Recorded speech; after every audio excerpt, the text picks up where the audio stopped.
just a little. But you don't have to. It's okay. It's RJ's Lives. Squirrel. Hey, everybody, welcome to RJ's Lives. Tom's going to be a little bit late. He'll be joining us in a second. But as you see, we got our great all-star panel here. We have Steven from Patty's Potato Peelers. We have Andrew from Baxter's Blades as our special guest. And we have Matt from Slip Joint Sawyer and John from Thrifty Kniffy. You guys know all them. Watch out for squirrels because they're everywhere.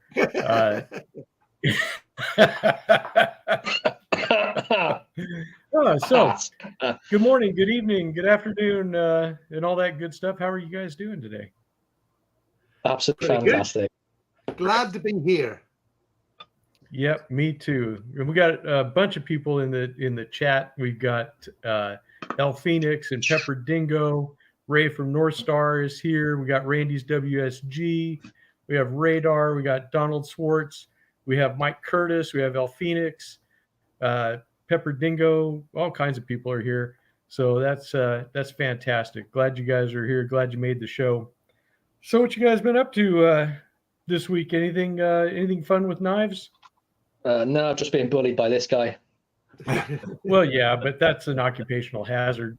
Yeah. John, just be normal, careful. We're going just to have to normal. make you watch the workplace harassment videos if you don't behave yourself. just normal Victorinox stuff going on. The usual. Oh, where is Tom? Tom still got us. Oh, sorry.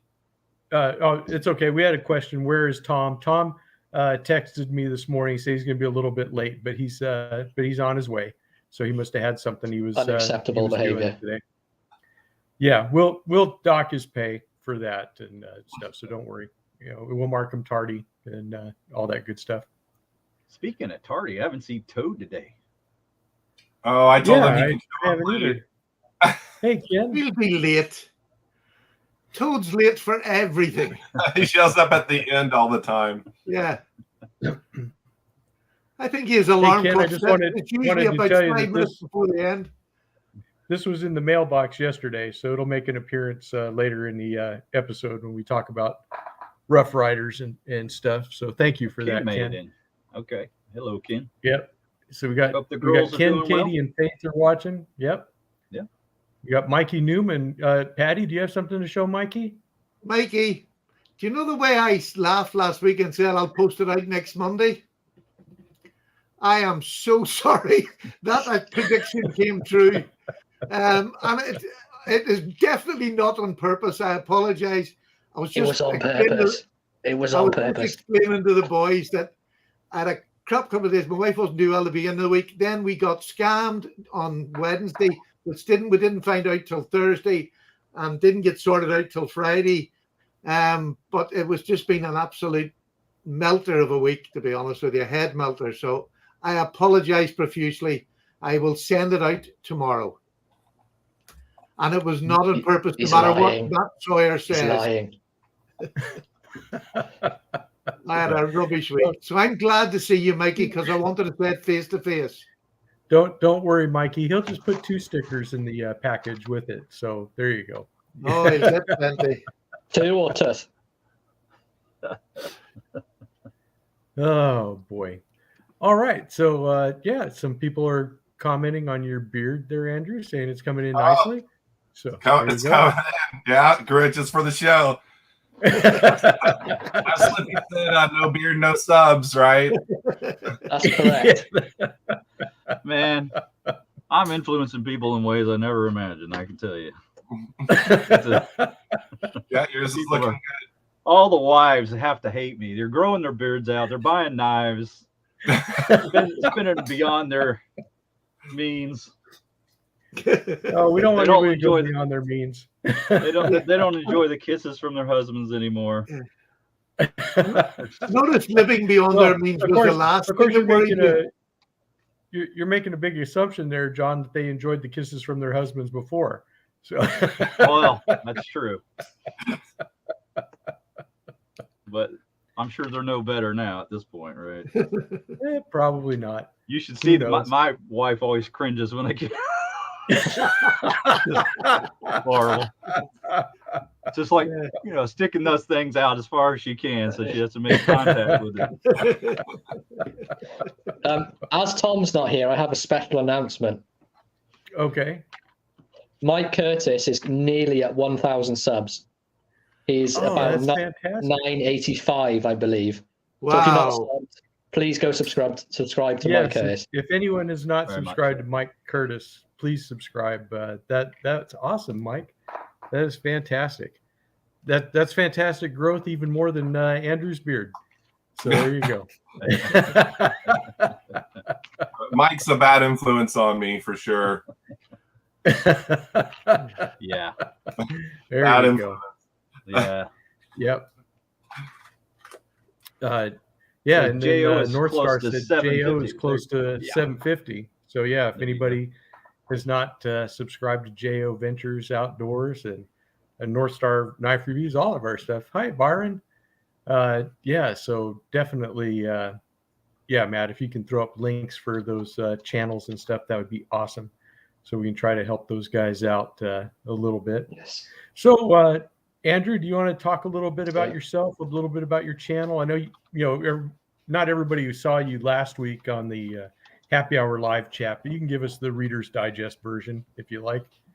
I did a video 4th of July on like how I ended up with a knife channel. And excuse me if I'm yelling. It almost feels like everybody's so far away. So I'll try to keep my voice low. If you can't hear me, tell me to speak up. But I pretty much got into it by just doing little video shorts, watching all you guys do videos and stuff, and other people just down by a lake flipping out a knife, and I kind of got into it that way. And then one day sat down and did like a 1-minute talking short about the Roper Warrior, and it took a little bit to get behind it, but I find myself enjoying just like putting little clips to music. I obviously have 75 actual videos, and then the 200 or like about 100 and something shorts.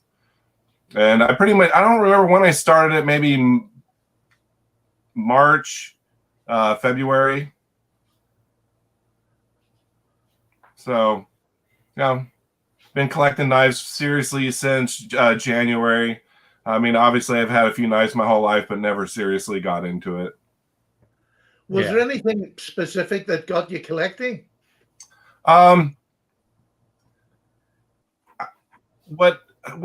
Kershaw Almar assisted flipper was one of my first that I really liked and got behind. But what got me specifically into slip joints was definitely Rosecraft. Like Rosecraft came out with like a Clinch River, and I was pretty much sold with that. And then I started getting into more like Rough Riders and stuff of that sort. But I was pretty blown away by the quality, and most of them were like upper 30s to lower 40s price range, so affordable. Yeah, they're very much so. But of course, I started off more into moderns like Petrified Fish and Kaisers and stuff like that. Right. Yeah, I think I started mostly on locking knives before I ever got the traditionals. So are you leaning more traditional or modern now, Andrew? Or are you... Oh, definitely more traditional. Yeah, most Excellent. I've been finding myself carrying a couple of traditionals to work. Usually I'll carry a modern to work sometimes, but most of my collection is traditionals for sure. Yeah, I'm kind of the same way. I mean, thank you, Mike. He's been a member for 6 months. That's awesome, Mike. Thanks for doing that and being a member of the regiment. That is cool. Very cool. Let's see here. Papa Rhino wants to know if we think that Jack Wolf price points are too high. Yes. Anybody want to take a stab at that? Matt says yes. They're too high if you can't afford it. There you go. There's the answer. I think that's right, Patty. I think with pricing and stuff, if you can afford it, then that's good. Don't go into debt for a knife for sure. And then basically just I guess that's the thing is does that price point, does it seem worth it to you, because knives are all different price points from, the teens all the way into the thousands. So you have to decide what makes that knife worth it to you, and if you like it or not. I think that's probably the best way to put it. I started budget, and I thought I was going to spend £50 on a knife was utter madness. Why would you need to spend that much money on a knife? So when you come from that to where I am now, where I do like a lot of high-end knives, and I do spend, £400 on a knife now, which I never thought I would. But I mean, that's 6 years old. That's 6 years later. It didn't happen overnight. It was as my collection started to grow. So, I mean, yeah, if you can afford it, fine, and you want it and you like it, it's worth it. If you can't and you don't, Exactly. well, then it's not. Nobody's got the right to tell you what to spend. I think I have an easier time saying Benchmade is way overpriced than saying Jack Wolf is way 100%. overpriced. Yeah. Very much. So Yeah. And yet, I like Benchmade, but I don't buy them because I think they're overpriced. Right. Go figure. Yeah. I mean, the product is high quality, very well made, getting super good materials, high quality blade steel. Everything about the product for the Jack Wolf knife is fantastic. It's just a question for me is like, how much could they cut off if they maybe got rid of all the little extras? And that to me would bring the price down enough. I might be able to bring those into my collection, but I don't own any. Yeah. Not because I don't like them. I just can't. I can't afford it. So. But John, you would spend £275 on a knife that you really liked. I would, but I think if I was going to spend that high amount, I would look for something that to me was much more like long-term collectible. Like, I think that all of these knives will eventually be collectible at some point, but I'm thinking like something that was from the 20s, the 30s, something like that. That to me would be more where I would have put $275 into. But it's still that fact that you would spend it if there was something really took your fancy. Yeah. So it's very hard then to say, that's what I mean. It's too much of an argument that'll never be answered. If you can afford it and you want one, get it. If you don't want one, you think it's too dear, don't. When you're making that comparison though to Benchmade, like RJ was saying, to me, like the materials, they don't match what you should be spending for that sort of knife. Like I stopped buying them. Yeah, you get a good blade still and good engineering, but I feel like you're buying plastic, and that's just a fact. So, but the other thing is, a lot of them are axis locks which break too regular to, and then they're charging you Benchmade tax to have a lock that breaks. Right. Just madness. Yeah. Well, then the argument, I guess, for somebody who's a Benchmade fan can say, well, they do offer these higher end materials, but then you're spending even on top of that already inflated price. There's a Ganzo Ganzo I've had for 6.5 years. I have used it, abused it. I've even batoned with it, and the axis lock is still perfect. Yeah. So you can find an argument, whatever. Yeah. So, like, I mean, if it fits in your budget and you really like them, I mean, who am I going to tell you how to spend your money? That's not my job as a reviewer. My job as a reviewer, to me, is to say, here's what this knife is, here's what it's not, and then you decide whether that fits into your, style of collecting or your budget or what it is that you find attractive in a knife. So hopefully I hit on some of those things when I review a knife. And I've had so many comments where people would say, "Oh, I bought that on your review," which makes me feel good because then it helped them make a decision. But I'm not trying to make anyone buy anything. That's not my objective. No. Right. Well, the other nice thing is after you've been about, I know it's not a long time, but after 6.5 years, I've seen so many people come into YouTube and say, "I'll never buy that," or "I'll never do that," me included. And I have just broken everything that I've said that I wouldn't do in the beginning. And over years, you do tend to do it, whether you want to or not. Yeah. I mean, you've got to be the biggest hypocrite on all of YouTube by now, right? I mean, it's back and forth. But okay, good night. But the thing is, I empathize because I know what a battle it is when you become, a collector and you see the differences in the quality as you step up, and you're like, man, that's really, and then so you're more now than you were before about having fewer knives of higher quality. And yes, but I still really, really enjoy the budget knives. Like this, like we showed the Rosecraft blades. This is my knife of the year. There's 4 of them I've got. In fact, 5. Yeah, and all here, of them could be knife of the let year. me go ahead and bring you up full screen. yeah, let's see that Rosecraft. Yeah, go ahead and show it off, Patty. This is one of the nicest knives of the year for me. I love the shape of it's more of a sort of British Barlow type blade. But the jigging on it is just fantastic. Really is. It's unusual. It's different. I love the rose. This is one of the nicest shields that it's about at the minute. But it's a knife you can put in your hand. You feel as if you can do anything. And it's got D2 steel. And it's around that 40, 50, 60, some of the knives are. But yeah, it's just, 50. To me, this is the new budget for me. Yeah. Well, and right now Rosecraft is having a sale on all their seconds, and they're way more reduced. I picked this up a few months ago. This is an actual second. I paid $40. I thought I was getting a deal. The only blem was right here. You can see there was no coloring in the jigging, just that little spot, but absolutely perfect. And now they're, I think, $27 or $28 on the Rosecraft site. This perfectly centered, everything works good. It was just that little blem, and I thought maybe I would get my scrimshaw kit and just fill in that little gap, but this is my working one. I'll obviously have another one too. Are there grooves still in there? Yes, there's still grooves in there. The die just didn't take in those grooves. Yeah, that's the only thing wrong. Sharpie. Yeah. Well, I had the same problem, Andrew, with mine, but I didn't buy it as a second. It was a first. Yeah, I saw that video.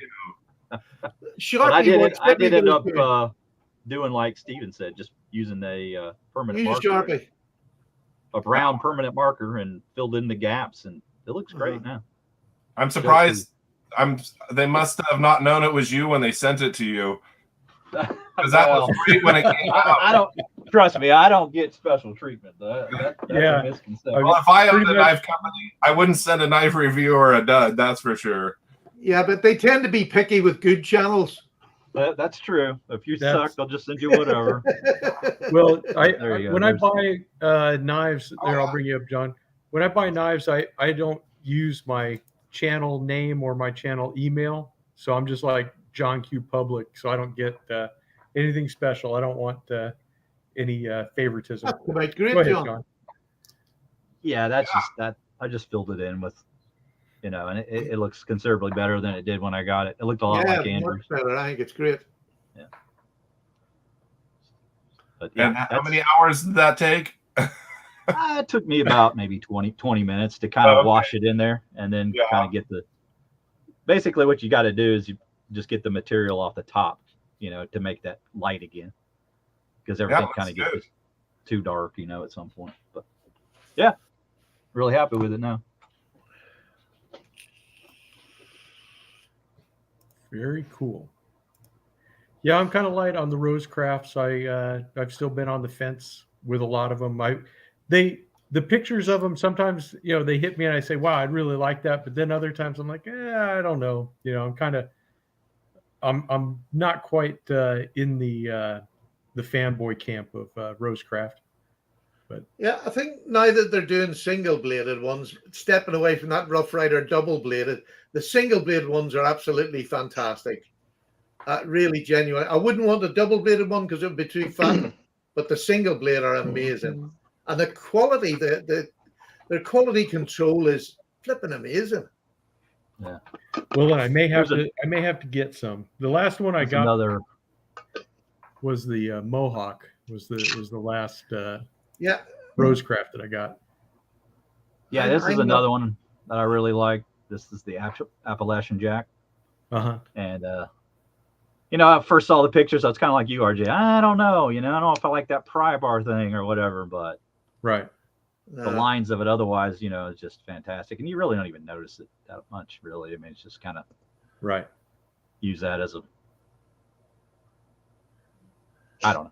I don't know if exactly. I'd ever. Why is I it don't there? know if I'd ever. Yeah, you wouldn't probably, but it doesn't really get in the way of the knife. I guess that's my point. So a good grinder would help it. Yeah. Yeah, a little hacksaw on the end of there and then some sandpaper afterward. But Yeah, I'm pretty happy with that one too. But they do put a great shield on there. I really like that rosebud. Yeah, that is cool. That was one of the last Rosecrafts I recently got. I remember when it came out. I mean, it was more of the affordable one, but I tried to collect most of the bone-covered ones first because Rough Rider doesn't. Well, Rough Rider does, but the reserve line doesn't really produce very many bone covers on there. No.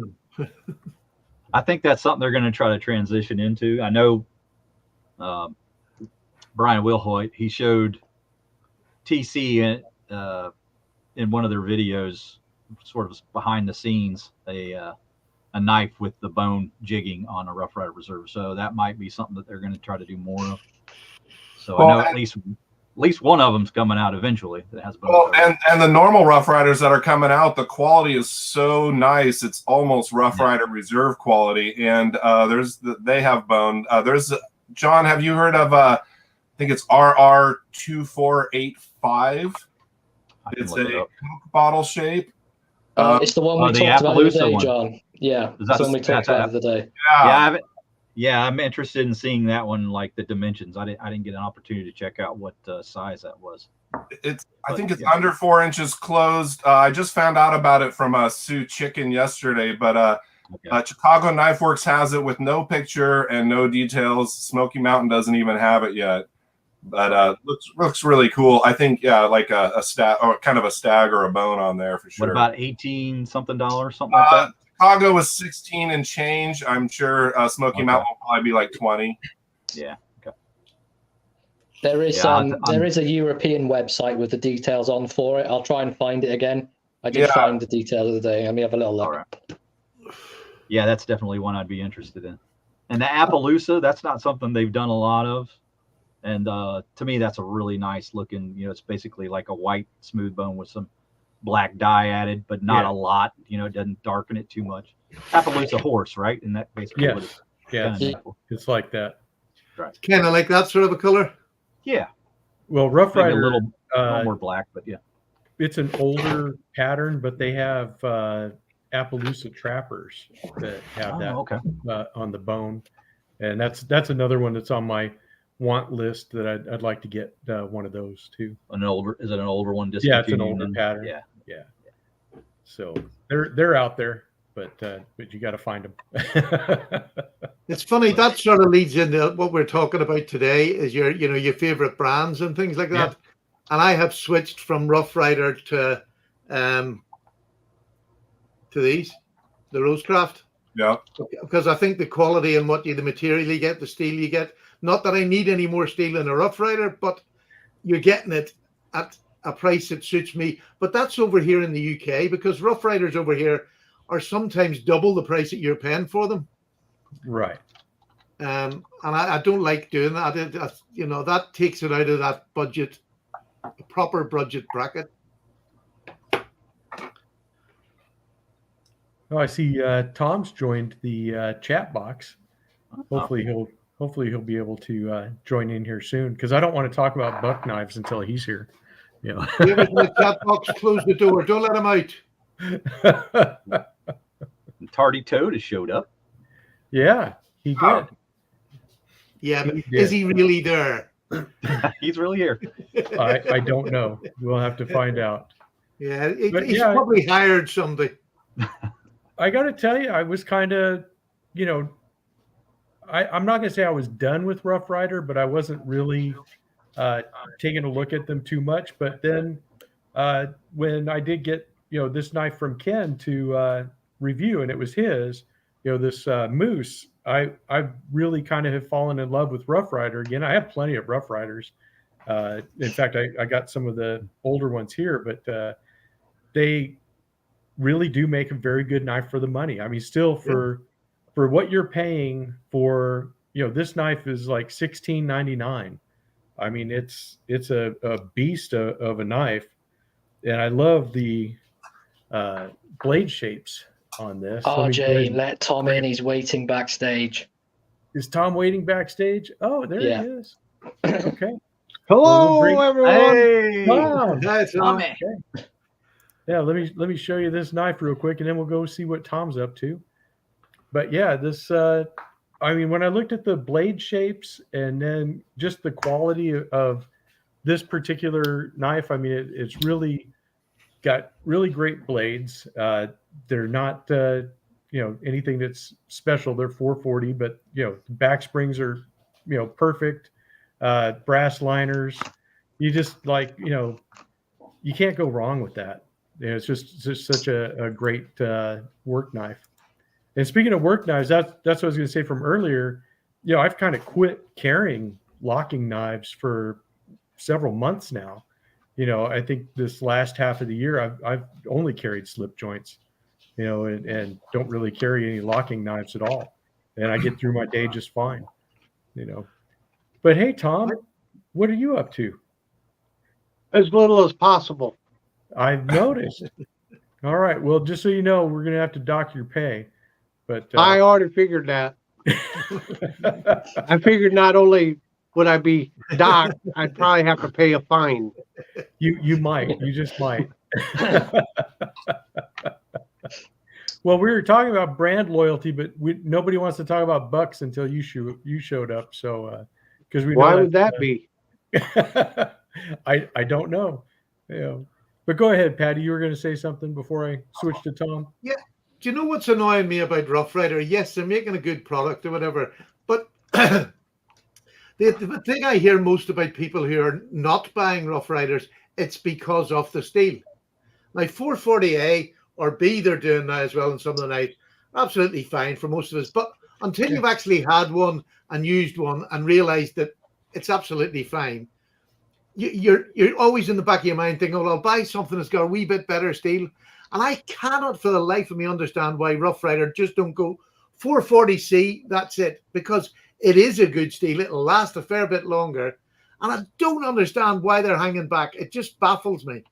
Yeah, I've seen some 440As or 440B. I like the Queen's 440C, but they're even 440A now. It's I don't understand why they're holding back and not going that wee bit extra. Well, for me, I don't understand. I mean, I guess from a nerd perspective, it's really cool to find that, absolute apex where, you're going to have the proper hardness, the long edge retention, the rust resistance, and I can see scientists and metallurgists wanting to get into that to find that absolute perfect grail steel that's going to be the one to rule them all. But for what we do, which is 99% of us cut nothing harder than cellophane tape, 440A will last you the rest of your life. I mean, if you're cutting something, I understand, if you were working down on the docks, like JB does, and you're cutting line and you're cutting all kinds of stuff, then if you're a, farmer and you're cutting a lot of stuff, for different things on the farm or the ranch or whatever, I get it. They need and want a better steel than that. But for most of us, people, it's not anything that you're going to need a super steel to get through your day or your week. I think that's that one word that you put into it that is irrelevant to a knife collector is need. None of us need any of it. None of us need it. And if you've started like I did with 440A, 440C, they're absolutely smashing steels. They're just easy to maintain. You're not worried if you damage them. Right. Everything that goes with it. But it's not that I need other knives. It's because I like the paper. I like the designs, the materials. That's all it is. It's not a need. Well, I mean, it's the same thing. It's the same thing with cars. You really only need a little four banger to get around town and stuff, but that doesn't stop you from wanting to get a big V8 or a V10 and really be able to open it up. So you like having that performance in reserve, but you may not be able to use it. I mean, I get that. It's that's the perfect way to put it. I think is in that kind of It's like when I played golf, I changed my clubs every year. I didn't need to. I just wanted the newest one. Yeah. Right. Yeah. Because, if you buy the right one, you'll play just like Tiger Woods. Absolutely. Yeah. Well, that's what John told me. John told me if I buy his old clubs, I could play just like Tiger Woods. Yeah. All right, let's see some knives, Andrew. Show us some good stuff. So, I mean, Kershaw has been doing the Culpeper for a while, and this is the Brandywine. Well, now they released it in bone and D2, and it's the same price. These are like under $25. This was $26. I found this for $18, $19. So they're really not, for having good D2 steel and good materials. I'm not sure why Rough Rider can't do the same. Well, they have the reserve, obviously, but I'm pretty blown away by these. And this is going to be my first traveling knife, and people are already buying it. Like Pete, Jersey Knife Guy, has got it, so he will do it as a traveling knife. But I kind of want to just send this out so people can see the really good quality for half the price of Rosecraft. Granted, doesn't have an awesome half stop and a super an 8-pull and a snap, but very good quality for a $25 knife. You see, I would rather have that than a Rough Rider now, to be honest with you. Well, and I'm not saying anything bad about Rough Rider, because I used them I still have them, but I would rather buy that. Well, like I've said before, I have some Kershaw knives here too, but Kershaw has always been one of my go-to brands. They've always been a great company, and they have great designs. So I think they're trying to really get their foot. Go ahead. I was going to say that I reviewed that Kershaw, the Barlow. What was it called? Culpeper. Culpeper. Yeah. And I was probably the most harsh review I ever did, because the pull was so light on my example that I wouldn't even have wanted it. It was literally like a 3 or 4. Yeah. And with the blade size that it had, it was not a usable knife, with the blade length that it had. So I don't know what your examples have for pull, but that was my primary concern. My Culpeper is about a 6. I did hear about somebody getting more of a 4 or a 5. I could see that being concerning, but the Brandywine has a stronger pull for sure.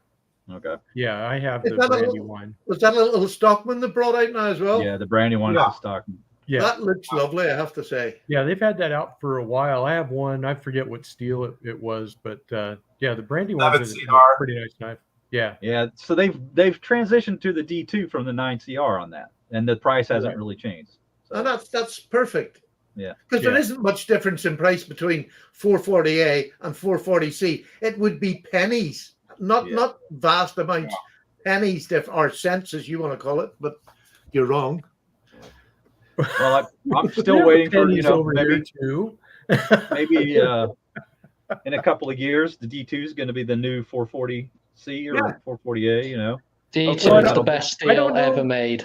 I don't know if D2 will take that same place, because D2 is a semi-stainless and not a true stainless. Yeah, that's true. So you do have that. Your 14C28N now is the great stainless steel.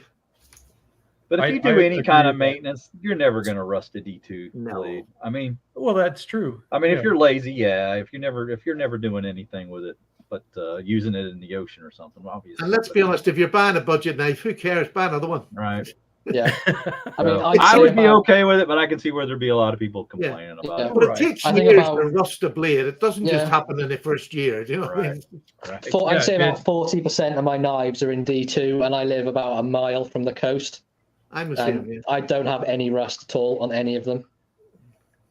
Yeah, and then Mikey makes a good point about VG10 being a great pocket knife steel, and I agree with that. And Rough Rider has got VG10 on some of their inexpensive knives that are under $20 for VG10, and that's the Wasp. The whole Wasp series is VG10. Yeah, I know it's got the R bolster, but you're getting VG10 for a really good price. Right. But if they would have put them on their bone handles, God, they would fly off the shelves. Absolutely fly. And charge £2 more or whatever. That's going to cover the steel cost. So it's for nothing. Do they need to hire you on? They really do. They don't understand. I feel that way too. It's like they frustrate me with some of the decisions they make. I could never get over who sat in a room and said, "Oh, let's improve the steel to 440B." Come on, just catch a grip. No, and then flip flopping back and forth. With this newest Fox series, they went back to the A, and it's like, what are you like? They can't get. I don't know. No, it just drives me nuts. But I know we're going to talk to Tom about Buck, but even Buck now are starting to change and put that S30V into their knives. And the more they get them into it, the more popular them Bucks will become. Yeah, without a doubt. I think this is a question that's probably more for Randy's WSG, but we'll ask Matt just in case. Yes, it does. I hope you're still here, friendo. While we're on the subject of D2 as well, Zen did ask me to get a knife about 4 days ago. I have got it. Is that the Boca Plus Koteka? Okay, let's take a look at this. Nice. And this has got some pretty aggressive milled G10 on it. I like that. Really sort of unique, sort of modern traditional, but it has that same style clip point. I called it like a downswept clip point rather than upswept, because kind of is really, isn't it? And that long pull, that's D2 as well. I like that knife. That is. I think it's a great knife. It's one of the only modern ones I really carry, and I'm just going to wait for Paddy to tell me he doesn't like it now. I don't like it. There we go. Well, I like it if that means anything. If you grind them humps down about another half, a little bit better. It's like they put it out and forgot to haft it. It doesn't need it. It's really comfortable, and I promise you, it's really comfortable. Yeah, but you've got big fat hands. I'm slim. No. I think it's just because Patty can't be bothered to clean his knives, so something that it's got ridges in it like that. He's just going to collect a bunch of dirt in it. Well, that's all you'd see in it. I'll tell you what, Stephen. I'll do it as a pass-around knife, and you can have a look. Try to resist. Definitely sending it now. Yeah. There's good knives out there. I'll see them first. That's funny. In fact, I'm just going to buy you one from new and just send it to you. You can't get rid of it. It's a gift. I'm only being funny. I don't dislike it at all. I know you're just messing about. I'm unoffendable. You have to try very hard. John's tried, hasn't succeeded. Matt, have you seen the knife that has Stephen's name all over it? I haven't.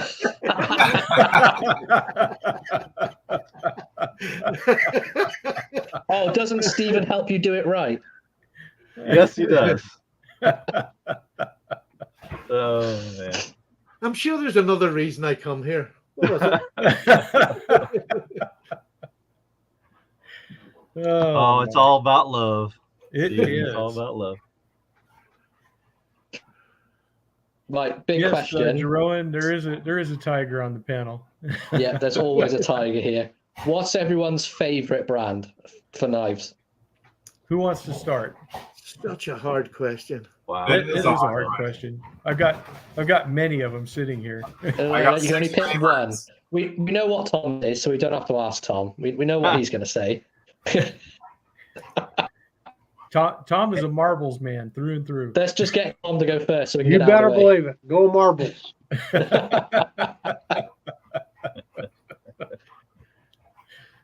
Oh my goodness! Tom is the Ichthys brand, right? Yeah. Yeah. Almost. Right. Unsurprisingly, Mike Curtis has said case. Who would have guessed? Who would have guessed that? Yep. Mike Curtis is a case man. We got Mikey Newman is Buck. North Star likes Kubi. That's a good brand. Doesn't get talked about much on this channel. Retro Stu likes Boker. There's a hell of a lot of bucks coming up in the chat. Yeah. I wonder why. Just because they're the best knife company and best knives ever made, using wonderful 420HC with Boss heat treatment, a treatment that cannot be matched by any other knife maker. Case closed. You can end the broadcast. Thanks, everyone, for joining us. Still not as good as D2, but yeah, it's pretty good for a 400 series. And he didn't even get paid to say that. Can you believe that? Oh, okay. Byron's giving you topics for your show, John and Matt. Okay. He's saying that should be the top 5 brands on the next Slippy and Thrifty show. Oh yeah. Well, I tell you what, the choices among all the brands that I bought, I gotta say Rough Rider. Yeah. Yep. Yeah, that's. I mean, I love Buck. I love Case. I love, Victorinox. But as far as like just variety and the number of different patterns and the number of different handle materials and the number of, and I guess if you include reserve in there as well, the level of different quality and the price. Oh, and of course, all our S35VN steel. No, they're not. And No. Isn't that what everyone's talking about today? Is no, I didn't know knife steel snob was coming in. And, yeah. All right. Why can't Rough Rider upgrade to S35VN steel? I mean, then the knives would be the bomb, right? Hey, maybe someday they will. Well, I'm gonna change it all up, and I'm gonna say my favorite, because I can't pick my favorite custom person. So mine is GEC all day long. I love the patterns they make. I like the workmanship. It's not, and again, this is the other thing I want to say. These are not completely handmade knives anymore. They're doing, a little bit less than what they used to do when they first started, and rightly so. It makes it a bit easier. You can get more out. They're making more now than they used to. But I just love the patterns, the feel, and I love 1095, which is not a super steel. Do you want to show that knife off, Patty? This is my oldest one. I got this. This is my first GEC. This has been black and cleaned off and blacked and cleaned off. It's just a beautiful piece of cutlery. And here's the thing about it. Let me show you. When I bought it, it wasn't centered. It's off center. Now it's only off by a little bit, but it's still off center. So not all GECs are absolutely up the middle, but that doesn't matter in a pocket knife to me. I mean, as long as it's not rubbing, I don't mind paying this sort of money for a pocket knife. And what kind of steel is that, Patty? 1095. 1095. Okay. Cheap steel. Is that equivalent to S35VM? Absolutely not. Oh, when are they going to start making it their standard steel? And then, you would have a very good knife there. It's a traditional knife. They never will make it out of S35VN. Oh, you mean like traditional buck knives that gets the best out of their 420 HC that no other knife maker can? No, nobody wants to. Wow. Tom is gone full troll. He's just full of piss and vinegar today. I am. I'm full troll up here today. I'll tell you what, since he started this new job, we haven't seen him. I have not seen Tom looking so young looking since he started this new job. He looks refreshed. Yeah, I'm probably going to chase Andrew off. I'm out of here. How you doing, Andrew? Good. How are you doing, Tom? Doing great. I have such a hard time picking a favorite manufacturer because there are just so many good ones out there. My favorite slip joints are probably Case, and my favorite lockbacks are definitely Bucks. Rosecraft would be one of my favorite slip joints, but they don't quite have as many patterns as Case.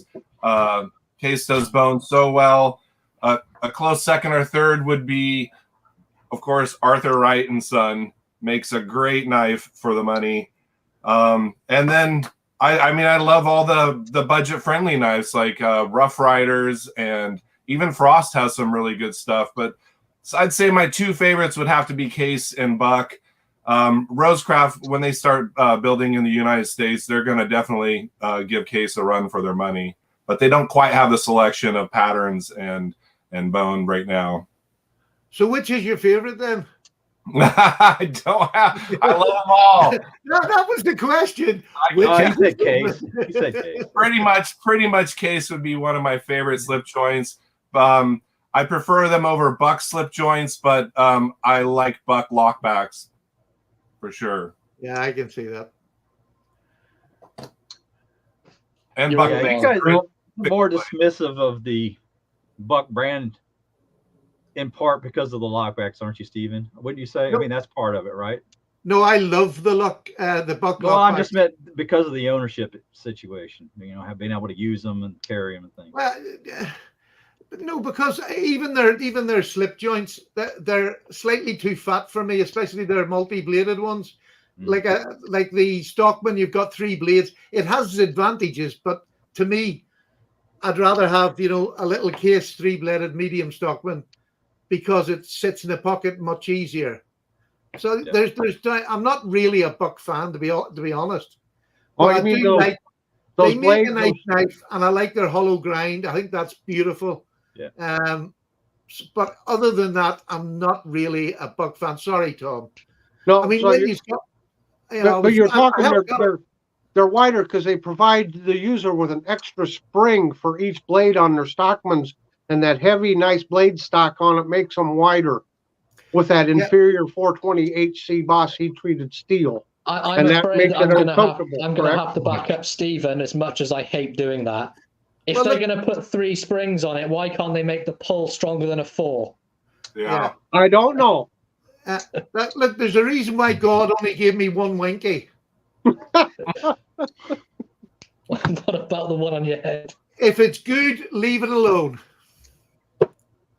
If it's good, leave it alone, huh? Yeah, that's what my wife said for 25 years. I come back in here and Steven's talking about his winky. Is that what is happening? Good gravy. Leave for a second and wow. Show goes to heck in a handbasket. All right. So anyways, you want to know why Buck does stuff where you only get a 4 pull? Is that right, Matt? Yep. Well, they know Tom has very delicate fingernails and they don't want to mess up his manicure. That question's finally been answered with the legitimate reason, right? Yeah, that's right. Definitely legitimate. Now, somebody said the only good buck slip joints were made by Camillus. I would disagree. I've just completed the 700 series of knives, and they are fantastic. They got great pulls to them. They're beautiful knives, and I'd have to disagree with that statement. 3 springs. They nearly put that together, didn't they? And there's John. They've got them made over in China, 3 springs, and they have decent pull to them. They do. But they're made out of that pot steel, though. Yeah, pot steel.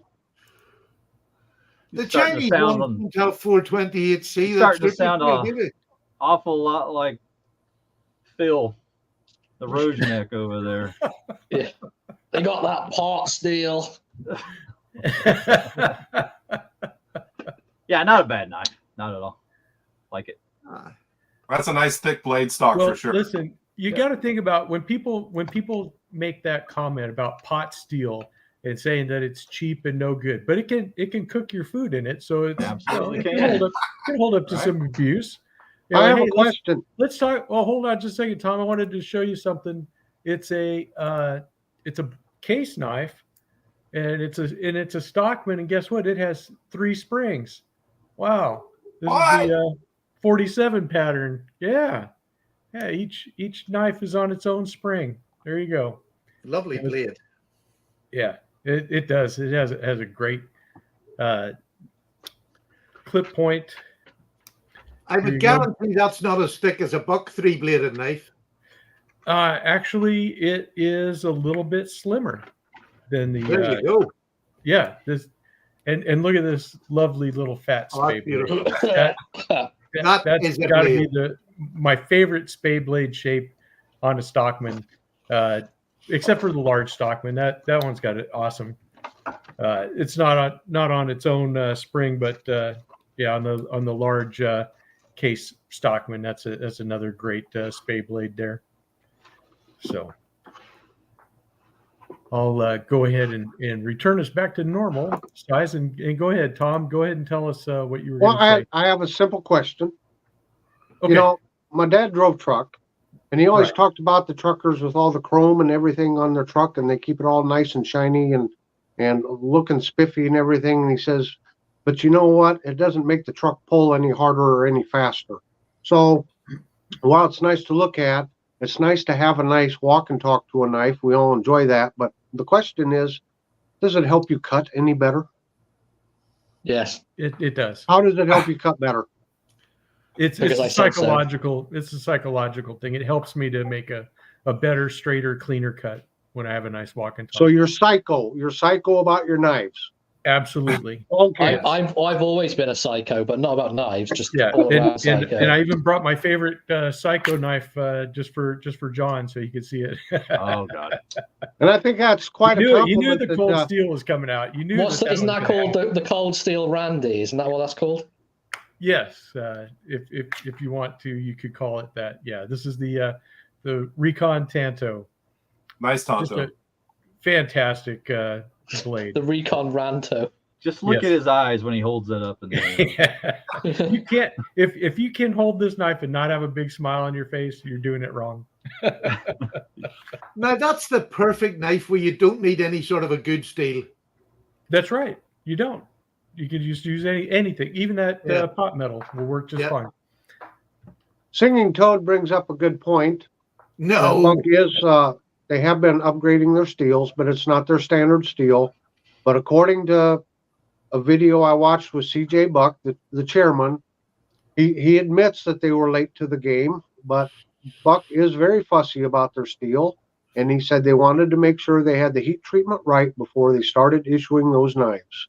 So they admit, but they said they'd rather take their time and get the formula down and get the heat treat right before they started. So yes, in the last 2 years, they have started offering a lot of higher grade steels.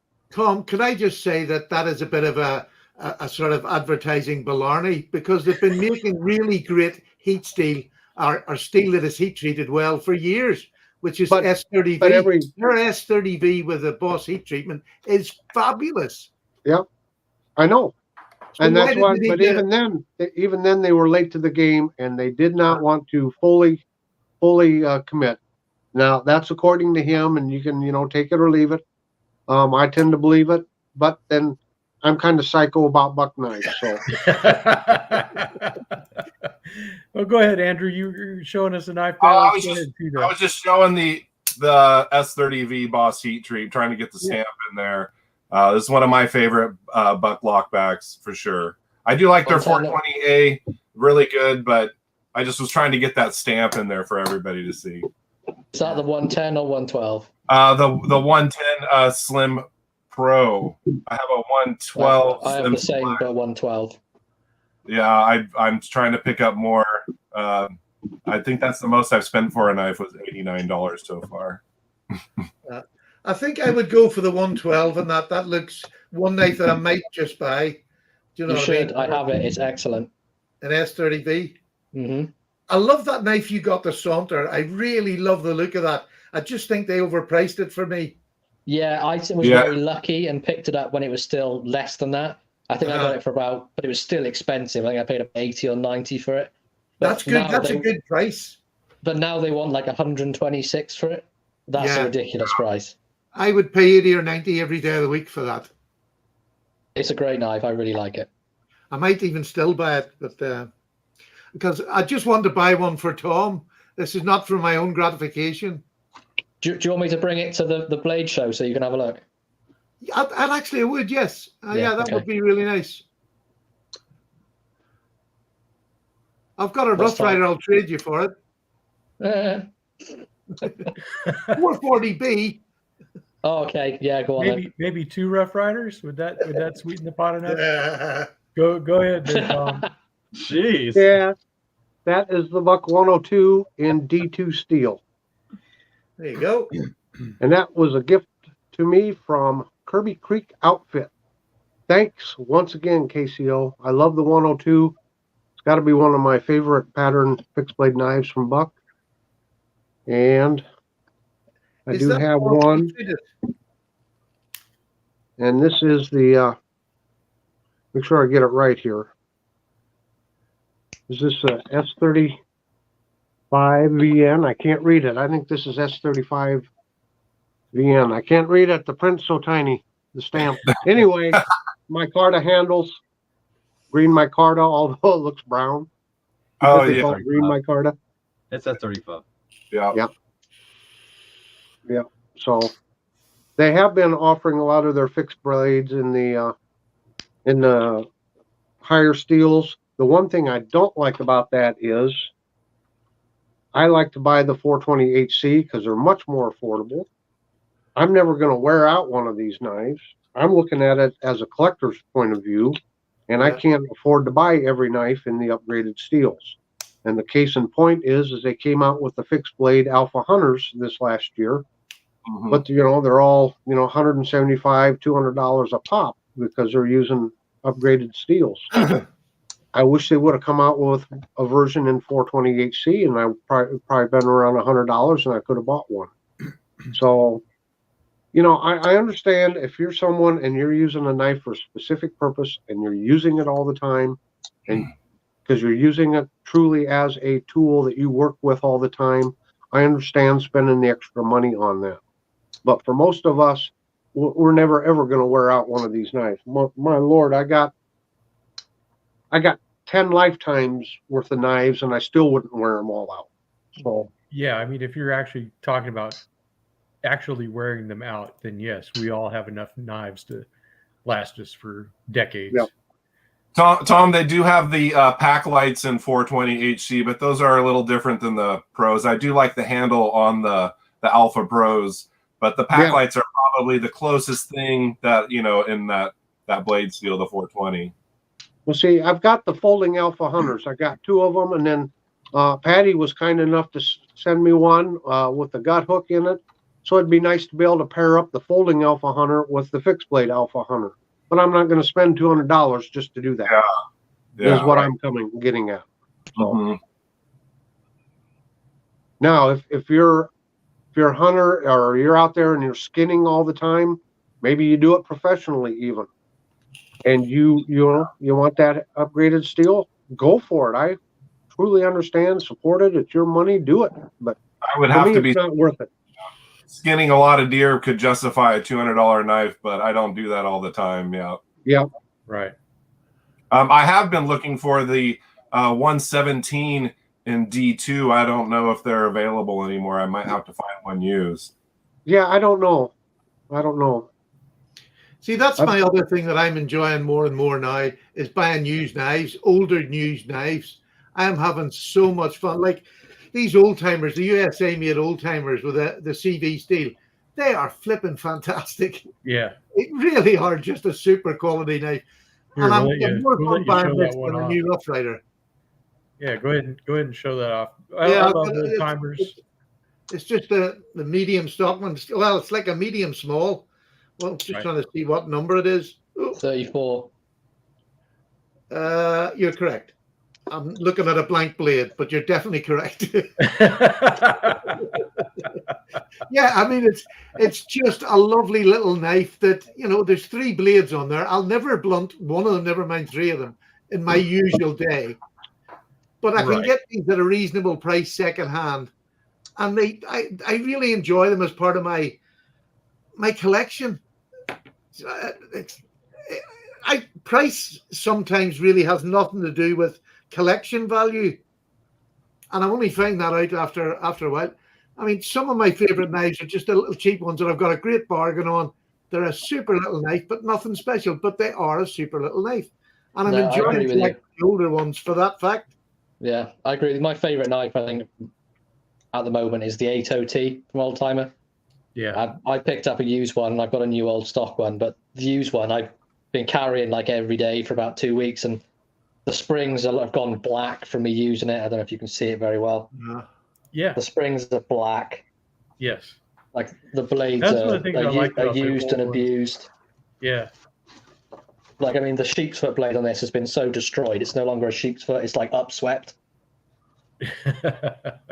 But it's just a great knife. Yeah. It's nothing fancy, and it takes the abuse. It's why I like them so much. But then there again, like I'm just talking about expensive knives. I just recently got this one, about a £400 knife, and it's an S35 VN. Do you know what I mean? So am I silly buying at that? They do ones in better steels. But to be honest with you, S35 VN's easy to sharpen. It's a knife if I'm outdoors. If I get a chip or blunt it, I want to be able to sharpen it easily. So it makes sense. I have a slip joint, a hinderer, about £300, and it's in 20 CV. But because it's for EDC use, I'm hardly likely to chip it or whatever. So I get long use out of it. Right. The reasons you buy a knife is it's not steel. It's not. Well, firstly, for me, I have to like the look of it, to be honest with you. Right. And I just think these look sexy. They give me the fizz, both of them. But it's not the blade steel that swayed me on it. It's just the knife and the Hinder brand name. Next, John. You're next. We're talking about brand name and the Hinder brand name. I just love it. I had seen you. Just want to give another shout out to Randy for sending this over. This is the 80T. Matt just talked about, same knife. This is the USA version, and it's a little probably larger than what Steven likes. He likes a smaller one, don't you, Steven? And yeah. Although I do have quite a lot of big ones. But it just reminded me how I hadn't sharpened 1095 for just a bit. It just reminded me how great an edge you can get on these. Yeah, just 1095 is a great steel. Just an absolute little razor blade now. Yeah, screaming edge, proper hair popping edge you can get on 1095. So you know why your grandpa liked these knives. Yeah, and that's why I like GEC so much, because they use that blade steel in sort of better materials maybe, but the blade steel, just love it. Okay, Tom, you're up. Here, let me get you. Yeah, well, Byron was in the chat box there, and he notified us, and I'd gotten the email alert, but Buck had a Buck 102 and 154 CM, and I love 102 knives, and I would love to get another model 102, but they wanted like $160 for it. So there again, the heart likes it, the wallet doesn't. And I'm not averse to buying something in 154 CM. This is the Buck boot knife here. But I bought this, and I used to carry this almost every day, but I had a specific purpose for it. I wanted a good, not only sharp blade, but a very good sturdy blade, and I'm not going to go any further than that. You can imagine what this knife would have been used for if I had to use it in an emergency. Well, since it's a boot knife, it would have been when you were working as a shoemaker, right? Exactly. Yeah, there you got it. Yeah. Was it one of them shoemakers that had the shoemakers that had the flashing red and blue lights on? Sometimes. But yeah, so I'm not averse if I have a specific purpose for a knife to spending the extra money on it, and for the purpose I wanted to carry a boot knife, this was by far, to me, hands down, the best value right here. Very good. And then I'm going to go back onto the old timers and onto the D2, because the Heritage Series old timers, here's the 5 OT and here's the 34 OT. Still, I think for the money, these old timers in the D2, they just make all the sense in the world to me.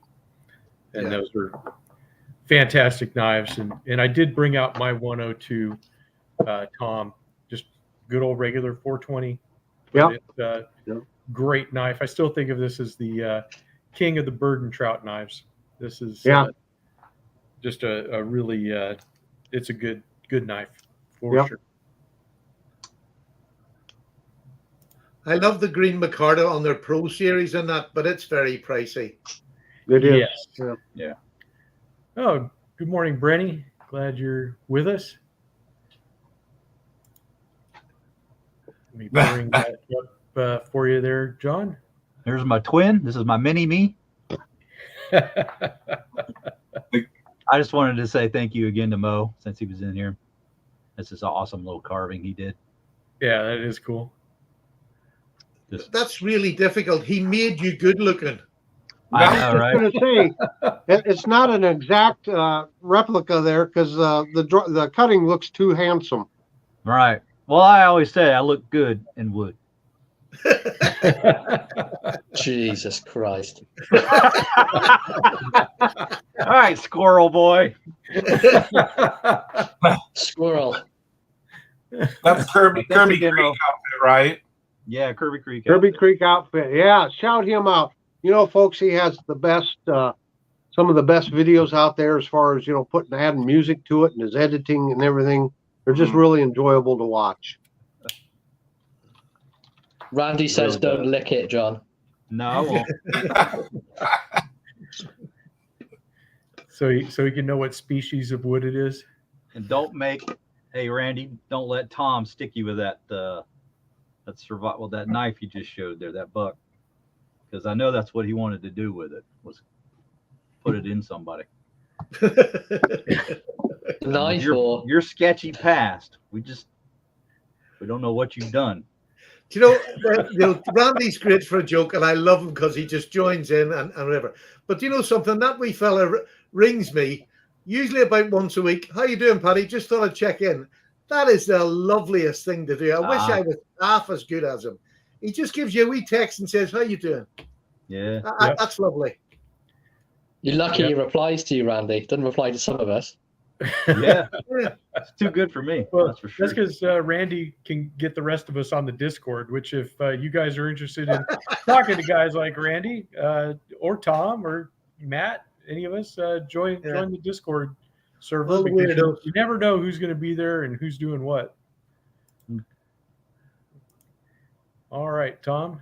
I just wanted to let you know that I am diverse. I don't only just love buck fixed blade knives, but I do love buck slip joint knives too. Well, That's that's a awesome. Just to make sure, everyone knew that. I wish they still made those. I wish they did. This is a wonderful series. This is the 701 Bronco. And it's aesthetically pleasing, if you will, but it's just a well-built knife too. What size is it closed, Tom? I'll have to look here. Let me get a measuring device out here quick if I can. It looks big, but it's probably too big for you, Patty, if you like a smaller knife. No, all joking aside, I'm not. It's UK legal. I don't mind if it's UK legal. Oh, okay. Its closed length is 3 3/4 inches. And the blade length, that big blade length, right up to the hilt. So, what's your limit there? 3 inches from tip to hilt. It's right at 3 inches. Oh, well, that's good. Yeah, that's a nice. We're quite happy with that. That's a nice knife. And there's no spay blade. Oh, yeah, there is. Spay blade. Oh, it didn't look like one, is it? Oh, yeah. They got a beautiful spay blade. What? Yeah. Oh, that's lovely. Nah, you're right. It's a spay blade. Yeah. That's a good looking spay blade, though. It's a snub nose. It is.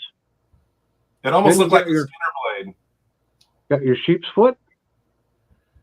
Are they all hollow ground blades, all three of them? Yes, they are hollow ground, yes. And but again, you got the 3 springs, so it does make it wider, but it does put that sheep's foot right in the middle, so it's sandwiched between all that good steel. So you got a good cutting blade right there. Yeah, it's nice. In all seriousness, I like bucks because when I was growing up, I saw all the farmers and all the guys who had a 110 or a 112 on their belt, and I was always admiring that and never was able to get one. And so it's just probably a psychological thing there, RJ, from my childhood. Psychological things. We don't want to talk about all of that, do we? Oh, well, you want me to talk about my mother, or or is this? I can pull a couch in here and we can have a session with that time you were 3 and your dad wouldn't take you to the circus? Something like that, yeah. But I guess that's kind of where my fascination with the buck knife started. Is just to verify that, Tom, we've got 3 words over there. I want to jumble them up to give you a hint of what it means. Muck in stuck. Muck and stuck? Yeah, muck in stuck. That's when I would be out duck hunting, and I stepped somewhere with my waders somewhere, and the water was too deep, and my feet sank down, and I got stuck, and the water started coming over and filling my boots. Yeah, stuck in the muck. You just can't change. Yeah. Yeah. Or to quote a famous sailor, Popeye, I am what I am. Well, here you go. You know, it couldn't be a episode of RJ's, and we're talking about brands, if I didn't bring up Roper Knives. And this is their large Stockman. And that's just a beast. This is the Ash Viper. And then I got the two Scrimshaw lockbacks that are with me. Here's the one with the deer. And then I have the other one that has the turkey. So Those are nice stuff. 1065 carbon steels. Just really lovely knives. Love this white bone handle. This is their mini work knife, which you can get Scrimshaw or not Scrimshaw. And like I said, this is the Ash Viper. So isn't Ash Viper a wonderful name for a knife? It is. And I love how they carved the bone. You can't really. Oh, there you go. You can see it on here. Yeah. So there you go. I love how they carved that bone for the give you some grip. It's such a great knife. They're fantastic knives. Another one of my favorite manufacturers because they offer that carbon steel blade at an affordable price. Yes, absolutely. Yep. Well, I'm going to just spoil you with what I think is the best Stockman. Some of you mightn't even call it a Stockman, but I do. Okay, well, we'll see. We'll be the judges of that. Hello to Uncommon EDC. I see you're there in the chat box. I think this is the best pattern for a Stockman. This is a GEC number 29, and it is amazing. Look at that clip point blade. I mean, I hate agreeing with you, but there's something missing which makes it perfect. No, this is perfect. This is my favorite Stockman knife. I just think it is so good. And you don't need three back springs. And you've got good pulls and snap on all of these. Beautiful knife. And it's about, what is it? It's only let me just see. It's about 3.5 inches. So a medium Stockman, but I just love that. I love the bone on it, everything about it. Now, Patty, it's my understanding, correct me if I'm wrong, if the Stockman comes with a punch instead of like a spade blade, third blade is a punch, it's called a premium Stockman. Right? I've heard, I've heard a lot of people sometimes call it the cattle. A cattle knife, but it's a cattle knife's equal-ended. Yeah. But I mean, whatever it's called, it's my favorite Stockman, definitely. Yeah, that's nice. It's a pretty knife. Got to say though, for the sheep's foot blade, it's a nice knife, but it can't compete with the 75 pattern sheepfoot blade. That's the 75 is much bigger though, isn't it? Yeah, it's a large Stockman. Yeah, it's a big boy. I got the right here. Yep, and Matt does too. I'll show Matt. Oh wow, I got every okay. We'll just do a we're showing our competing one. Yeah, there you go. You got your 75 sheep's foot. Ganging up on Patty. Yeah. It's a hell of a sheep's foot on there. It's fantastic. What length is that closed? Oh, about 4. Yeah, it's like 4 1/8. It's a big boy. Yeah. There's the what I would say is one of the best big ones, and that's the old timer.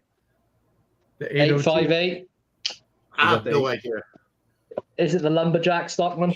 The lumberjack, that's the one. It's 858. Yeah. It is fantastic, and it's got a better blade steel too, hasn't it?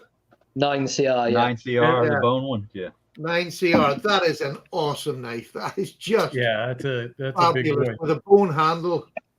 I would say that's probably a little bit bigger than the case large Stockman, maybe on the tad bigger. Yeah, it is. It's extra large. Well, this is sort of knife I would take if I was going camping or something, because it's just a fabulous. Look at pen blade even is like a full size blade on most knives. And again, I have that exact one. I love it. Smashing knife. Does Really yours have the hot dog or the hexagon? Mine has the hot dog. Yours is superior. It does not have the hot dogonal. I don't like the hot dogonal shield. Yeah. Yeah, I have to say, for the price I've got that for, I did think it was fantastic.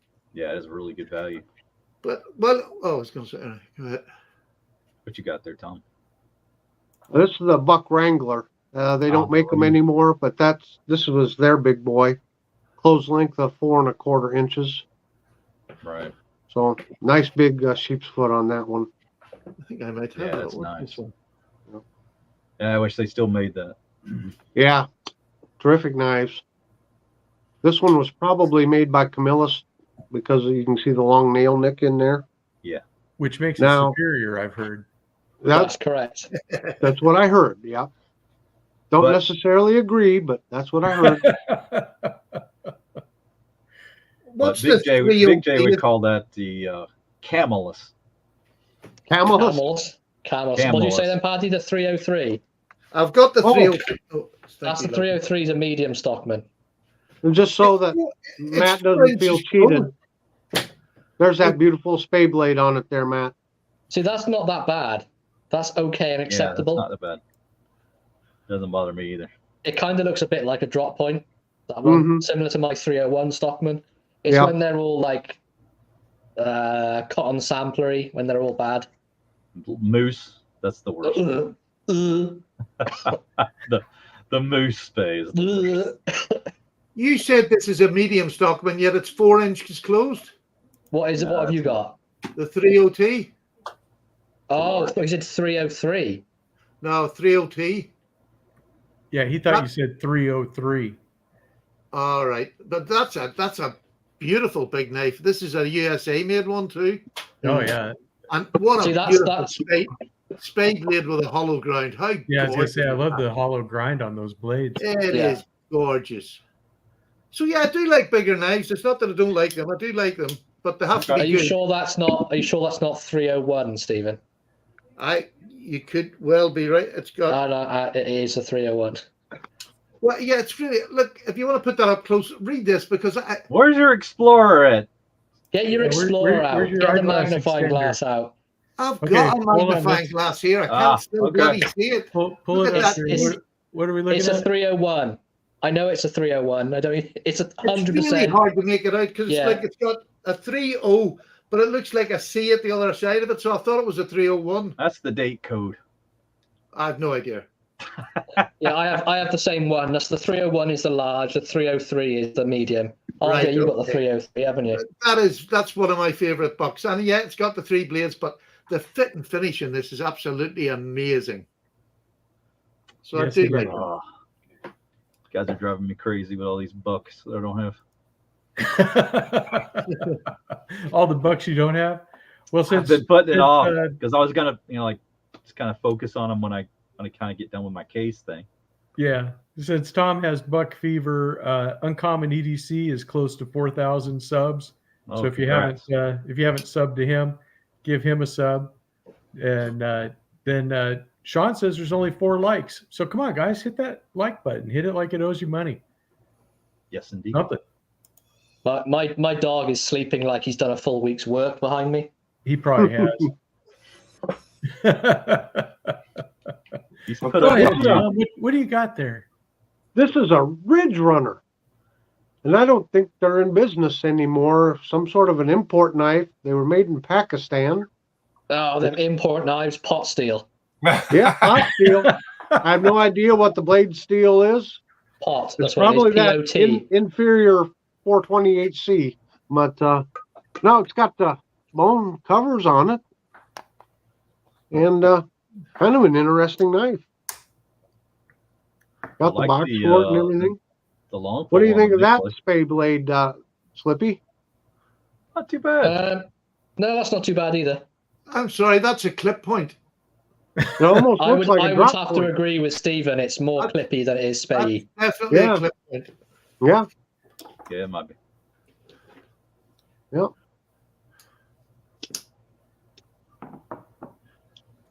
Looks like a Ramcliffe blade.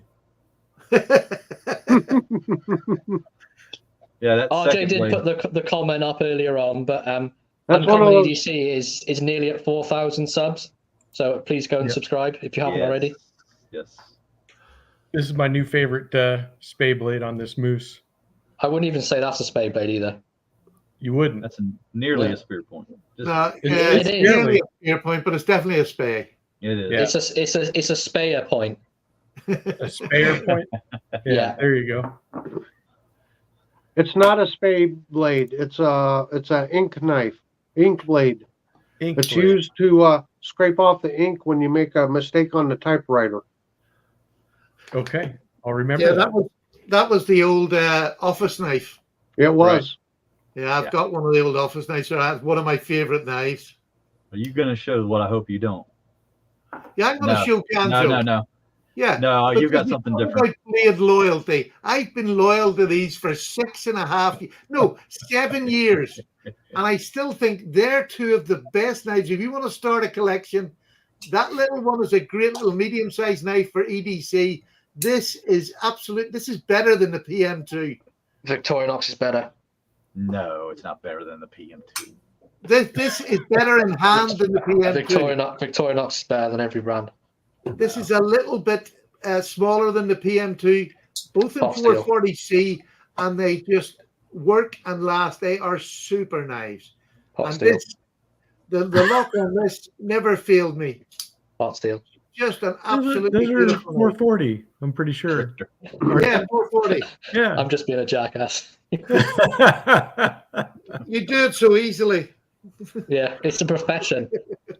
I spend so much time with him, which makes it really easy for me. It's like a second language now. Oh my goodness. But that Patty, I was just going to say there is help available if you want. After the show, I'll send you some links to some websites.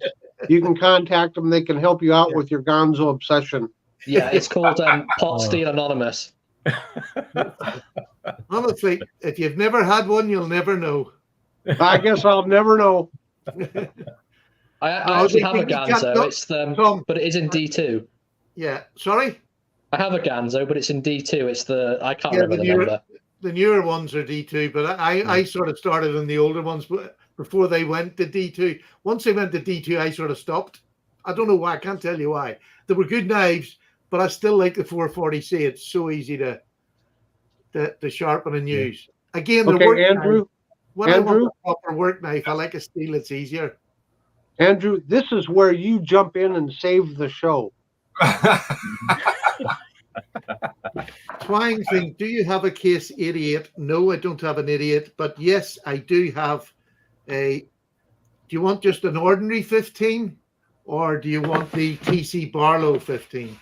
Obviously, the TC Barlow. Why don't you just show them both if you have them both? Just go ahead and show them both off.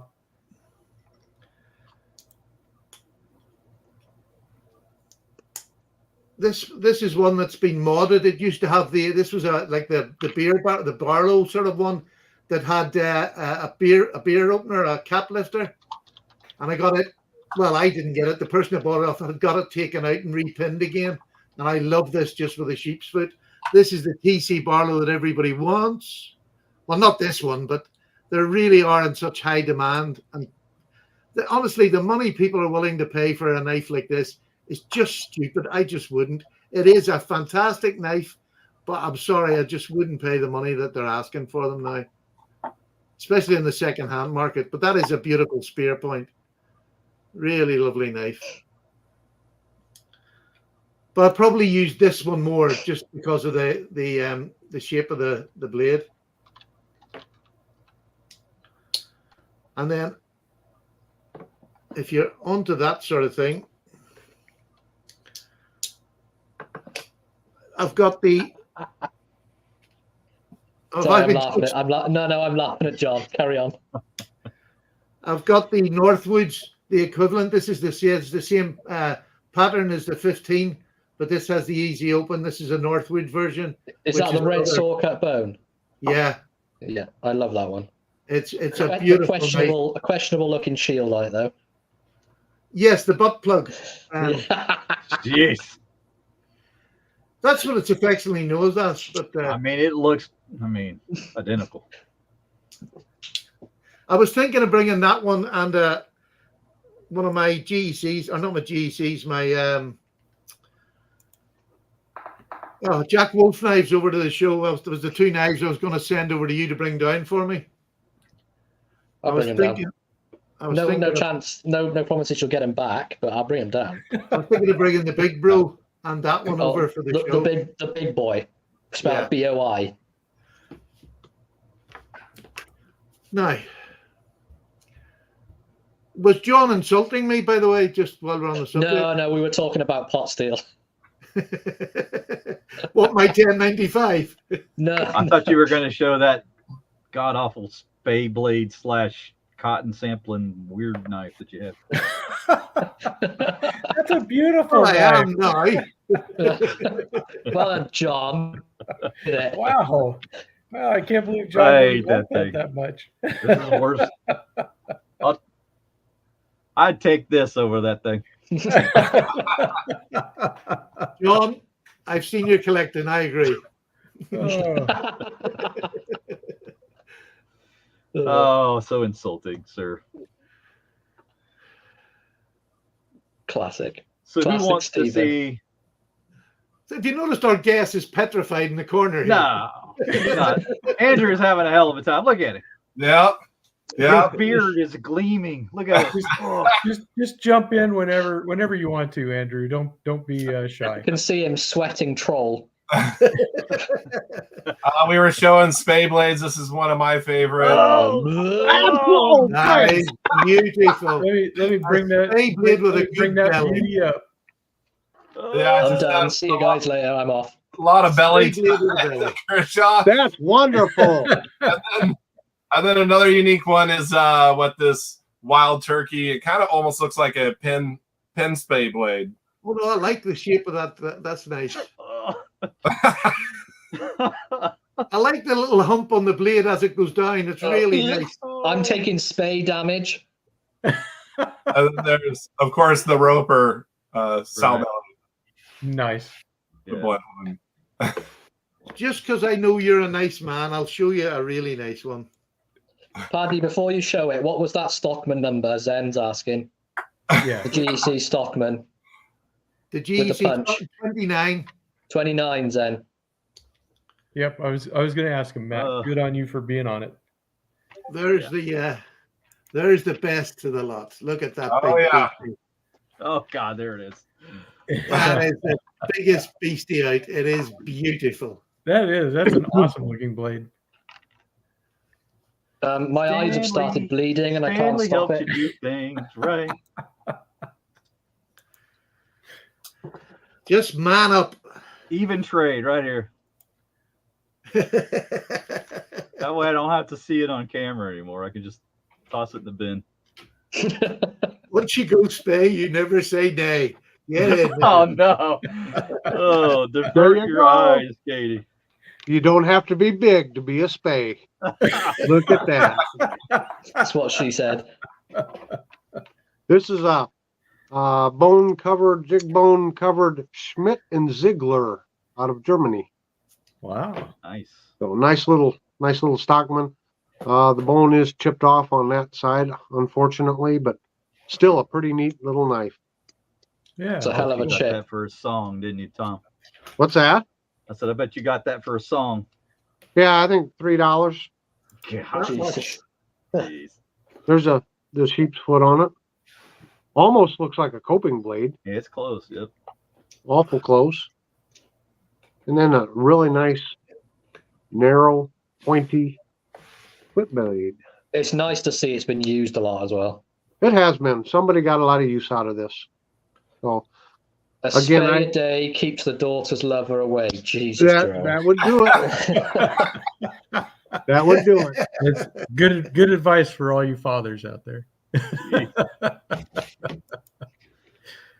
Oh, I love our subs.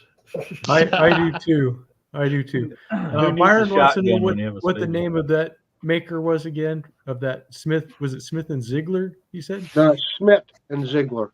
Smith and Ziegler. Schmidt. Schmidt. SCHMIDT. Yeah, there you go. So my knife collecting is all over the place, but I like getting knives from different makers, especially if they're not in business anymore. It's just fun to gather and collect all these different tang stamps. Yeah. We'll see you later, Doug. I really got to go. Not like You've really done a great but... job of getting so many different brands. The antique ones that you found, on the antique stores, you've gotten a lot of different brands. Yeah. It's amazing how many of them there were out there. Oh yeah. There's so many. There's a message for Matt on the screen, but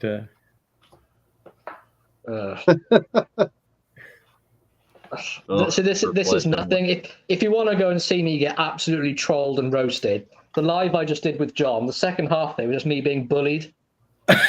So if you want to watch something funny, go and watch that after this if you haven't seen it. I have a hard time thinking that John bullies you, Matt. I think it wasn't John, it was the chat box. Oh no, not the chat box. I got them going and they just unleashed on him. Boy.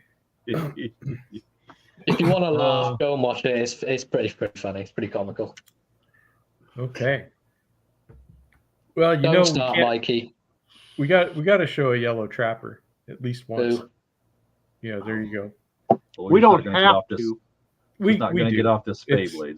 It's absolutely necessary. It is not a requirement. It may not be a requirement, but it is if I want to say it is. Is that host privileges? Are you trying to say you're the boss here? And it's host privileges. See, Andrew gets it. Show that lovely knife again, Andrew. Andrew shares my love of trappers. At first, I wasn't into the yellow Delrin, but come on, carbon steel. This was like $41. You got to take it, and then RJ, you're on the sheaths. Yeah, that's a picture of me from a few years back. But this is a good one to take to work. I'm not worried about cracking the bone on it or anything, but right. And it has a really good feel for Delaware, nice and soft. Yeah, it does. Yeah. Oh, that yellow trapper that I showed Richter is one that's in the stainless steel. I have some that are in carbon, and I have some that are in stainless. So that one that I showed was not my teenered. Is that the TK approved trapper? Yes. Yeah, and it's yellowish, Excellent. but it's the 6.5. This is my favorite case trapper, of course. See, that one's acceptable. With the Warrenclyffe. I wish they'd make more of these. I have a mini like this, and I think they are coming out with maybe a emerald green bone, the same thing. It's got to be one of my favorite trappers. Yeah, those are nice. I have one of those as well. That's it. Andrew, you were supposed to uplift this show and not kiss up to the host and drag the show down. I love the minis. I mean, I love the minis. That just looks so cool. Yeah, it does. You're doing well, Andrew. Did you want to come back next week? Did I just get fired? Yes. We got to go back to the full panel view, RJ, so I can see which of the noses is browner here. There we go. I've been fired, so you don't have to look at mine. Oh, that's terrible. Well, the rainy season is coming up here. I'll definitely have more time to be on more live shows for sure. Yeah. Sucking up to those does work around here, just so you know, John. But I'm sorry, I didn't hear. Did you say there was an opening on the panel starting at 3? Possibly. It could happen. It could happen. Oh, there we go. Too much, guys. Too much. So here, while you said all the other knives, what's your favorite brand of fixed blade? Favorite brand of fixed blade? Well, I have to grab some fixed blades. That's I Well, I have one brand of fixed blade. Now I did show the Cold Steel and the Buck because I like both of those brands in a fixed blade, but also the Old Timer, the Sharp Finger, still one of my favorite slip blades. 3-inch blade, nice upset skinner, just a fantastic little knife. And CB Tactical made me this awesome Kydex sheath for it. So that makes it even nicer. I mean, that thing snaps in there and it is not going anywhere. Just a great job. awesome little EDC fixed blade. But I have some Rough Rider fixed blades. Of course, Tom just showed his that he got from the custom shop, but I still like my Buck 113 Skinner also. This is the standard 420 HC. And Buck makes great fixed blades. So definitely some of my favorite knives. And of course, I'll go ahead and show it again just because I can. Cold Steel, I love these big knives that they have. This is the Recon Tanto. I have the SRK was on last week on that show. So great stuff from Cold Steel as well. Yeah. Buck's a leader in fixed blades for sure. Oh yeah, big time. Now, Go ahead, setting Buck aside, if I was purely just to go off of history and the impact that a knife maker had in the industry, I have to go with marbles. And yes. This is I've shown this before, and this is the 1915 version of the Woodsman. I think it's the Woodsman. I think that's right. But again, they were the first one to come out with leather stacked handles. This one has a beautiful stag pommel on it. I can't remember the name of the model. The ideal model. And they came out with the ideal model in the early 1900s. And every knife maker around the world copied their ideal knife. And it is what we think of as the modern hunting knife. I don't care who's making the fixed blade.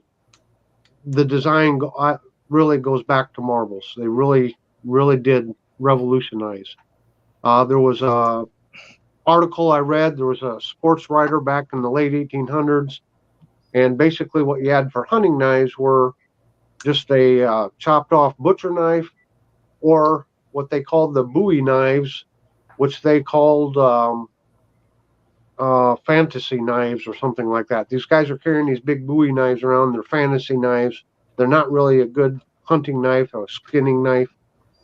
And so it was when marbles came out with their ideal design.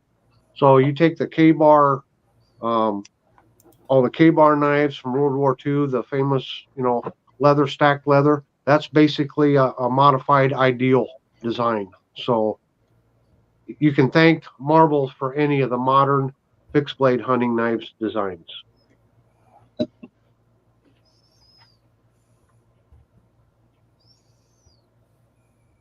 Thank you, marbles. Yeah, they were innovative. Yeah. Oh, are you done talking, Tom? I am. Okay. All right. Didn't know if you were going to show something else. I'm You sure don't that have to was bring me up. You don't have to bring me up. This is my large marbles. It's the Chinese marbles, of course. The jet pilot. Charbles. Exactly. Persian. And what kind of metal is that made from? It just says stainless. It's probably pot metal. Yeah, exactly. It's from China though, not Pakistan. Yeah. With that point, you do not need a blade steel. Even a bit of wood that sharp would go through you. I'm not sure how well my most recent fixed blade is this Queen 440C and winter bottom bone. It's almost like a glorified steak knife. Pretty cool. I've got one of those. They're great knives. Yeah, little bird and trout. Yep. Yeah. I have one of those too. Singing Toad had a good question. When did the Kephart and Nessmuk knives become popular among outdoorsmen? I'll go ahead and ask you, Tom, since you're kind of our resident historian. If you the Kephart knife, interesting story. He worked here in Iowa as a librarian as a young man, and then he went out to the East Coast. Was it South Carolina, North Carolina, somewhere out in there? And he was, I guess, what you call a naturalist. Did a lot of work with wildlife and the outdoors. And he designed a knife. And if you give me just a minute later on, I'll try to dig it out. I have somewhat of a replica of a Kephart blade. The blade shape was designed. It was supposed to be everything you need in a knife and nothing you don't need. It was a basic, simple design. He went to a blacksmith and had one made. I'm trying to think who it is. Somebody came out. Somebody has one of the original, maybe 6 Kephart knives, and they've done a reproduction of it, and they cost like $160, $170 for pretty much an exact replica. But Kephart, this was back in the 20s or 30s, somewhere in there, I want to say. And then, what's the big trail system there through the Appalachian Mountains? There's that big 1,000-mile long trail, or Appalachian Trail. Yeah, no, the one through the it could be Appalachian something Mountains. that simple. But anyway, he had a big part of working on that committee to get that all to happen. So that's a little bit on Kephart, and I will try to find my Kephart knife here. I think the old Kephart knives were very much like a smaller butcher's knife. It done everything about the camp. And it has that blade shape to do absolutely anything you want with. Yeah. It is. It's that sort of utilitarian spear point blade, isn't it? That's sort of loved. Right. Yeah, Jerome was mentioning the Queen knives that are going to be produced in the U.S. SMKW has a video out on that. It looks like the price, depending on what covers you want, start at like $59, and I think the highest priced one was like $89 for stag. I think that's still a pretty good price, though. That's still a pretty good price for a USA knife. Yeah, it is. It's a really good price. Yeah, so those are coming here at the end of September. They look like they're made by Bear & Son. No, yeah, they probably are. No, they're not made by Bear & Son. They're actually made by one of the other. He said it on. He done the video last night, and what was the name? It's an older company. Oh, Bluegrass. God. Say it again. Was it Bluegrass? No. Oh gosh, I can't think of the name of it. It's on the video. It's definitely not Bear & Son, because that's who I thought it was going to be. But no, it's. Now, unless Bear & Son make this company's knives, that could be a thing. But the name of them was United. Do you remember? I can't think of his name now. Running with no, can't think of the name. No, but it's definitely. It didn't say Bear. It said the name of another company. Okay. Well, we'll have to see which it is. And Tom's got a knife there. Is that a Kephart special? Well, yeah, this is Old Hickory's version of a Kephart. I think I overheard Matt say it's basically a spear point blade is what it is. Yeah. And it had a small guard on it. And this is just what he loved. And this is what he wanted in a knife working outdoors. So, yeah. That's a great looking Old Hickory. Yeah. It's got some use. 1095 carbon steel. As you can tell, it stains easy. Cut some potatoes and cut some onions, and that makes a great camp knife. Ray says, was it Utica knives, Patty? No. I genuinely can't get. It's not I don't have any of the knives. I can't even look at it. Running with Dogs. Who was it? Does anybody ever remember his channel? Running with Dogs. Oh, Doggo Running. Doggo Running. It was one of them knife brands that he used to get. But and he showed them quite regular. They're an unusual name for me. I don't know them at all, but I can't think of it. It's on the video. It's definitely on the video anyway. I'll have a look now and find out. Yeah, beautiful. I guess I missed that. I must have not paid attention at that particular second. The stag one is just gorgeous looking. Did you want to show that knife off, Andrew? No, that's just it's the old hickory that Slippy and Thrifty suggested on 10 Best Buys from Chicago Knife Works. It's just the Butcher, $10.95. It was like $11 and change. I could not pass it up, and yeah, it stropped up razor sharp. Nice, great knife. So I think it was what Richter Knives was mentioning it. So great kitchen. That's a great knife. Great yeah, knife. $11, and I just told her, please don't leave it in the sink full of water. Yep. There you go. Here's one that this is one that the wife doesn't listen when you tell her don't leave it in a sink full of water. That is a well-used knife, let me tell you. Yeah. Well-used knife.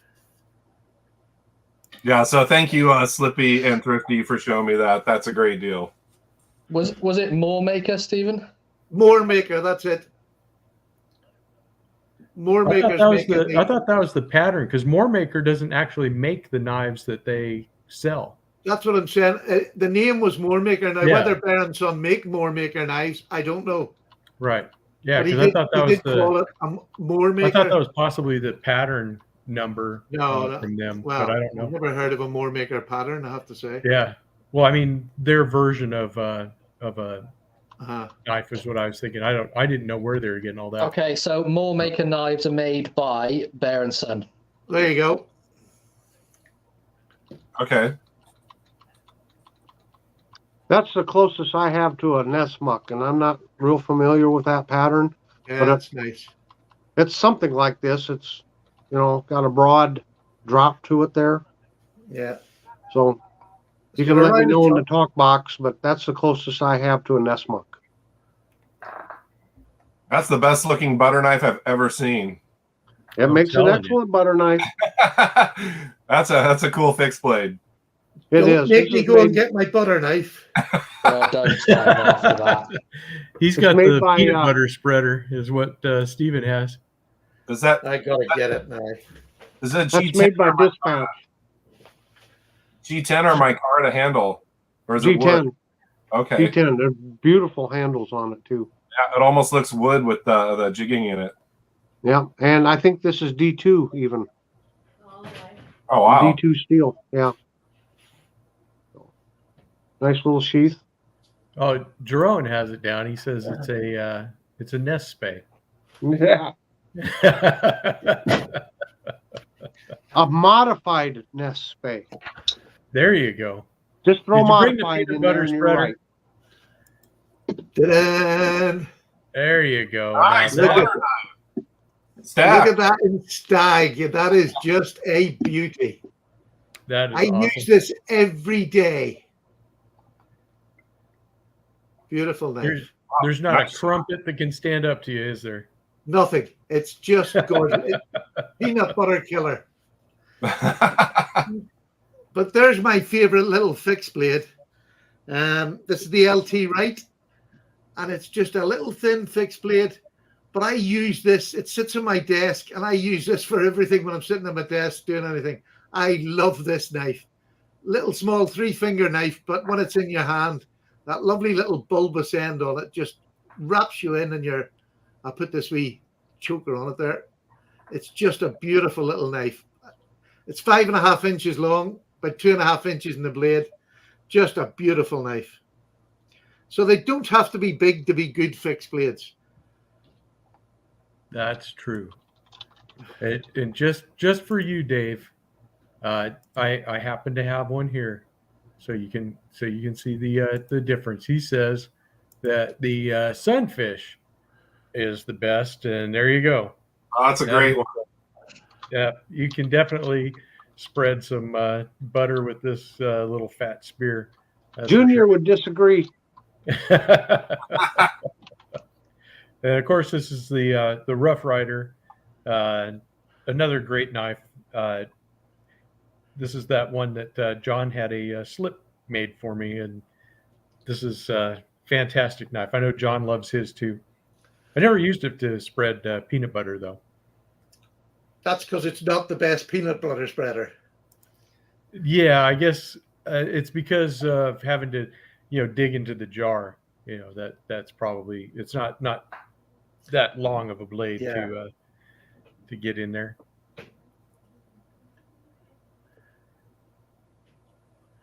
So I got a question. I know we mostly talk traditionals, but does anybody have a favorite modern manufacturer? I do. I did bring some. Did anybody else bring any? Yep. Oh, I'm sure I can find my buck here. I had a feeling that a buck was coming up, but for modern knives, QSP. This is the pangolin, but I have not found a QSP knife to be lacking in fit, finish, action, or anything.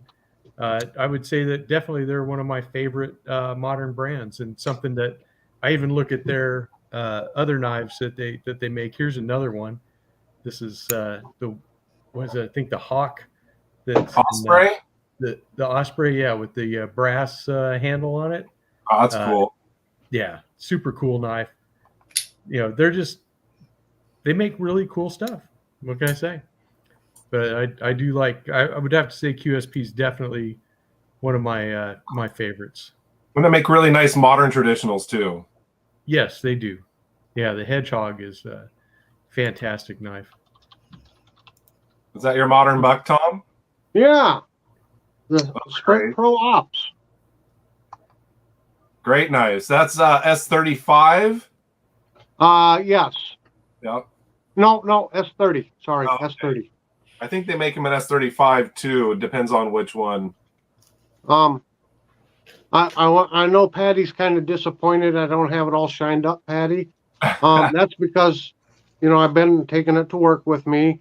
And the other day, my coworker was trying to cut up some cardboard, and he pulled out this Gonzo knife, and he just couldn't make it happen. So I helped him out. So that's why it's a little dirty here. No, that is actually, I have been carrying this, and it's a wonderful knife. It really is. It's a wee bit nice looking, Except for that, I'm not seeing that big flipper. Oh, the pocket. It is on ball bearings, and then in a lot of my videos, I'll talk about having the flipper, and I have a problem with them because I got carpal tunnel and that. Yeah. This one just flies right open. I have no problem with it whatsoever. And it's perfect then. Yeah, it is. It is. Seriously, it is. It's perfect. If it helps with that. And I think this is the first time Buck used ball bearings in one of their knives. It looks really, really nice. It is. It's a great knife. Yeah. I like the burlap version of those too. Yeah.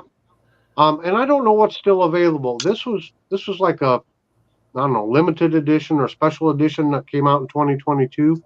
But there's other versions of them. And there's some in the 420 HC and that. So, yeah. Did I see a flash of blurple there, John? Yes, you did. I like the blurple. I think much like a lot of people, I didn't really understand the Spyderco when I first got into knives. Yeah. But once you handle it, once you own one, once you use the round hole, and just, I don't know, use the knife in general. Just a fantastic work knife, very durable. So I'd have to say Spyderco is probably my favorite modern knife maker. But I would never, go hog wild with a lot of different models. I think once you kind of get the best of the ones that they make, that you really don't have to explore much further. But that's just me.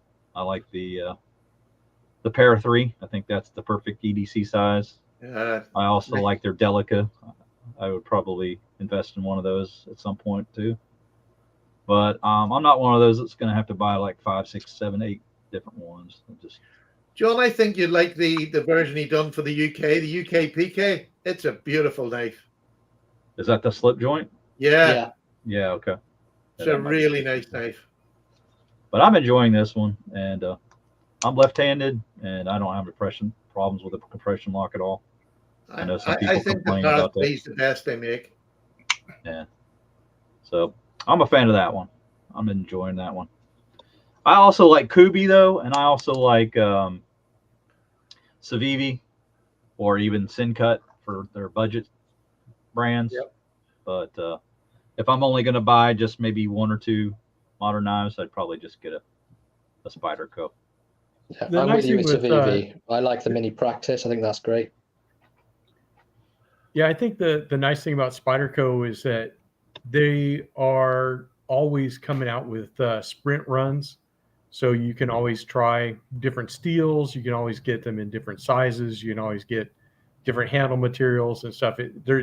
They do a lot of stuff that's different than a lot of other knife makers. You know, they do innovate quite a bit. They do have pretty much the same blade design, but but you can get it in all kinds of different materials and stuff. Now, I heard a rumor, maybe somebody can confirm this, that they weren't going to make their serrated blades anymore. I don't know. I think that's the way they're sort of going now. I think. Yeah. I saw they were. When were they discontinued? Heine in the UK said they were discontinued, and about 90% of them were serrated blades for Spyderco. Oh, okay. All right, so there's something to that. I have a question for the panel. Does anyone have one of the modern case knives? It's just in the last year or two that they've come out with their moderns. Does anyone have any interest in purchasing one of those? I haven't heard good enough reviews from people on them. I thought they were pretty pricey for one. Yeah, I think that's the main thing that's stopping me is that they're, north of $100, and I think for what you're getting, it's not justifiable, that price of materials. Yeah, I'd take a Buck Modern over a Case Modern, and also Case is coming out with Pro Series fixed blades, which are really pricey. I think they're trying to compete with Buck's Pro Series, but I didn't like the looks of them, and they're very pricey. Yeah. One of my favorite budget brands is this. I don't know how you can get me up, RJ. Yeah. There's one of my favorite budget brands. Shut up, Stephen. To me, it's a budget brand. I got it for nothing. Why don't you tell the people how much it is to buy? £1,400. There we go. That's it? Well, nearly $1,800. But oh my gosh! At that price, I'll order two, Stephen. It is. Do you know? It is just so flipping beautiful. Is it worth that? No, it's not that it's worth it. I couldn't afford to buy one, but by God, I love showing it off. It is just an absolute belter. Beautiful. Do they intend to send you more of those of different kinds? Well, this is my second one. I had one a few years ago. I don't get them as often as the big boys would get them, but it really is kind of them to send them to my channel. For me, I don't have a lot of people on my channel who can afford them, but did you trade or something, or do you still have that one too? I sold the other one. Okay. But for an awful lot cheaper than what it was. Right. I didn't sell it for profit, if you like. As in, I didn't sell it for even anywhere near the price that they were. Right. No, let me tell you. I think it was a giveaway. Did I give that? Yeah, I think it was a boy in the UK won it. No, sorry, no, it wasn't. No, I think I did sell it. It was what did I give? I can't. I'll give away a Medford and a giveaway once, but. Okay. But this is just absolutely, and it was a Medford I bought too. This is a just glorious knife, but this Hinderer is just blowing me away at how good it is. It's the non-flipper version, which I love. It's got the forward choil, which I love because you can get a man finger in there. It's just a beautiful knife to work with. I like the Medford better because you can actually take it apart should you need to do any maintenance on it. Medford? Yeah. Or the one you have there, I'm sorry. Oh, yeah. The Hinderer. Yes. Because isn't the other one impossible to take apart? I mean, you need special. It's not impossible, but it's not advised because he'll just, if you make a mess of it, you'll not get it replaced or anything. Right. That's one of his things, you know. And again, I know on his earlier models, I know somebody who took one apart, and the thing about it was it had different sizes of washers on either side, and to me that's not great manufacturing. If you'd think if you're putting a blade in between something and a sandwich, it should be the same amount of washers. So I don't know. To me, it's sort of, the Medford I had was absolutely amazing, and I cut my living room floor. Excuse me. I cut my living room floor carpet up, which was a carpet that you lay on concrete. So it was a really hard base carpet, and I cut it. My living room's 18 foot long. I cut the carpet up on camera just to show how good it was, and it was just S35 VN, and it was amazing. And it wasn't until I got out in the hall that I had to actually give it a quick strop. Just an amazing knife. But this is S35 VN. There's much higher models, but this is one of them knives. If you want to grab it, if the S hits the fan, this is what I would grab because it's so good and easy to sharpen, and it seems to have a really good Rockwell on it. And do you prefer that to the Hinderer? Yeah, definitely. Again, the Hinderer was lovely. There was nothing wrong with it. I didn't take mine apart, so I don't know what it was like inside, but it was lovely. But it wasn't as nice as this in hand to me. Okay. So what do you have there, Tom? Well, this is a little knife that I think is overlooked, and it's overlooked by myself. I used to carry it a lot, and I keep forgetting it. This is a little Kershaw shuffle. And it's a nice, handy little knife. Great for EDC stuff. It's a great box opener and such. And I just love this little knife. And they've come out with the Shuffle 2, which I think is just slightly bigger. But it's a liner lock. It's actually a multi-tool. See there? Got your cap lifter. So, yeah. It's a knife that I think gets overlooked sometimes. It does. That's a good one. Yeah, I got a couple. When you talk about cutting boxes and all that kind of stuff there, the cold steel, the little tough light, just a perfect little warning. I love the little finger choils. This thing, you just lock it in, got the jimping on top. It's not going anywhere, and you can slice through anything with this thing. And they're just a really good knife.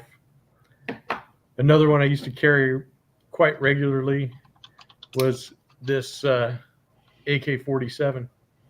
And this is the original model. They changed it since then because they've redesigned how this fits in your hand. But the original model, the first gen one, that one fits just perfect. And I just love this big, tall blade. It's just, I don't know, just something about it. Makes my eyes light up, John. What can I say? Yeah, not quite like the other, but yep. It's close. It's close. When you did the Slice of Life episode, I was frightened badly.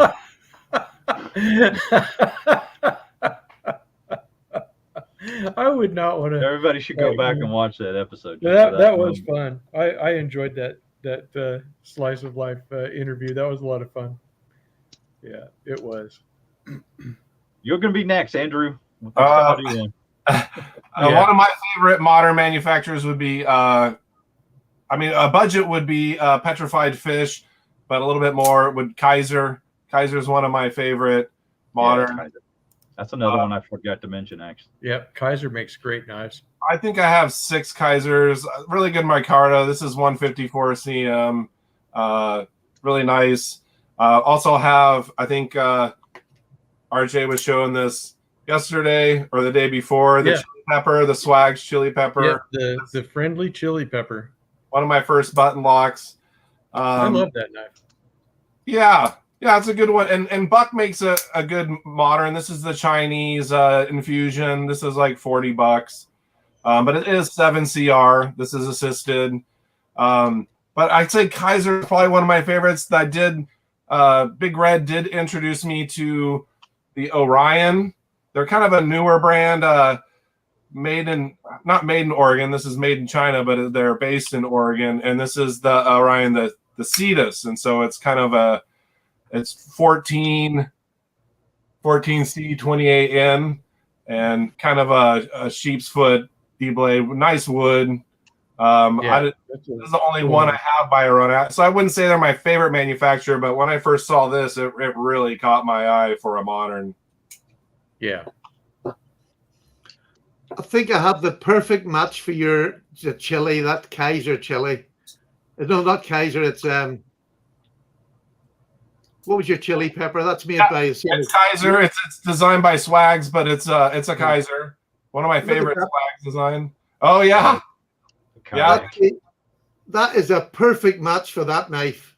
Yeah, having a slip joint. That blade's almost as bad as a spade, though. What, the Warncliffe? Bring that up. Is that what I think? Yeah, let me bring that up. Oh, that's the other one. My bad. That's not what I was thinking it was. The French rod. Oh, the yeah, kayak. You're thinking about the best one they've made. Nah, look at that ugly. It's the worst one they've made. It is absolutely. If you haven't had it in hand, don't say anything till you've had it in hand. The traditional knife with 100% modern blade. It looks. It's a cracking knife in hand, and the bone on this is just succulent. I stand by that 100%. It's a traditional knife for blind people.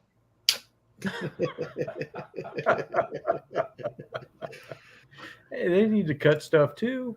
Well, Slippy and I agree 100% on that thing. This is my favorite modern knife. Okay, there you go. This is the Heine UKPK. This is the drop point version. Yeah, I like that. This is in the S30V, I think that says. Does I say S30V? Yeah. Yeah, I think so. S30V. It's a really great knife. The action's on it's fantastic. It does like sort of shoot down. So that's slip it. I think I paid 70. Is that all? Maybe a little. I will check. But it's a great knife. It comes in the classic red G10 or Heine exclusive to come in. The normal UK PK only has 3 rivets.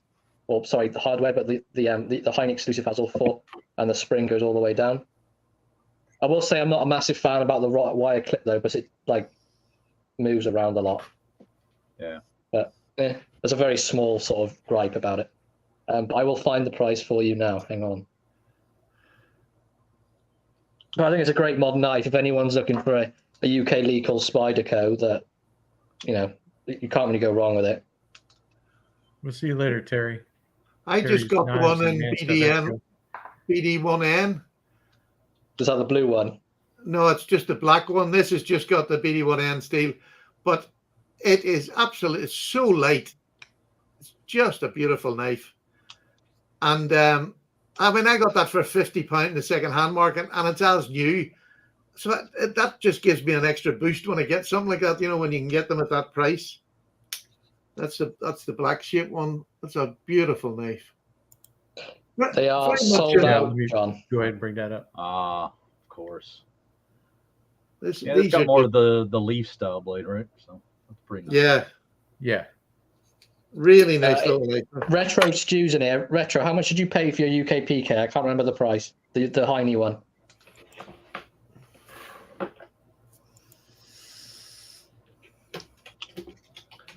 Well, there's a pause here real quick. Fellas, I got to run. I got some things I need to take care of. Thanks all the viewers for showing up today. I've had a blast, but I do have to take off a little early here. So we'll see everybody. Have a very delightful week, everyone. Andrew, nice to say hi to you. I see you. We'll see you, Tom. Okay, take care, everyone. All right, you too. Now, really, I mean, what kind of performance is that for your producer / employee that he comes to work late and then he leaves early? I mean, right. Wow. Is that code for he has to take the Twitch to Junior? Probably. Probably. His performance review is not going to be good this year, I can tell you.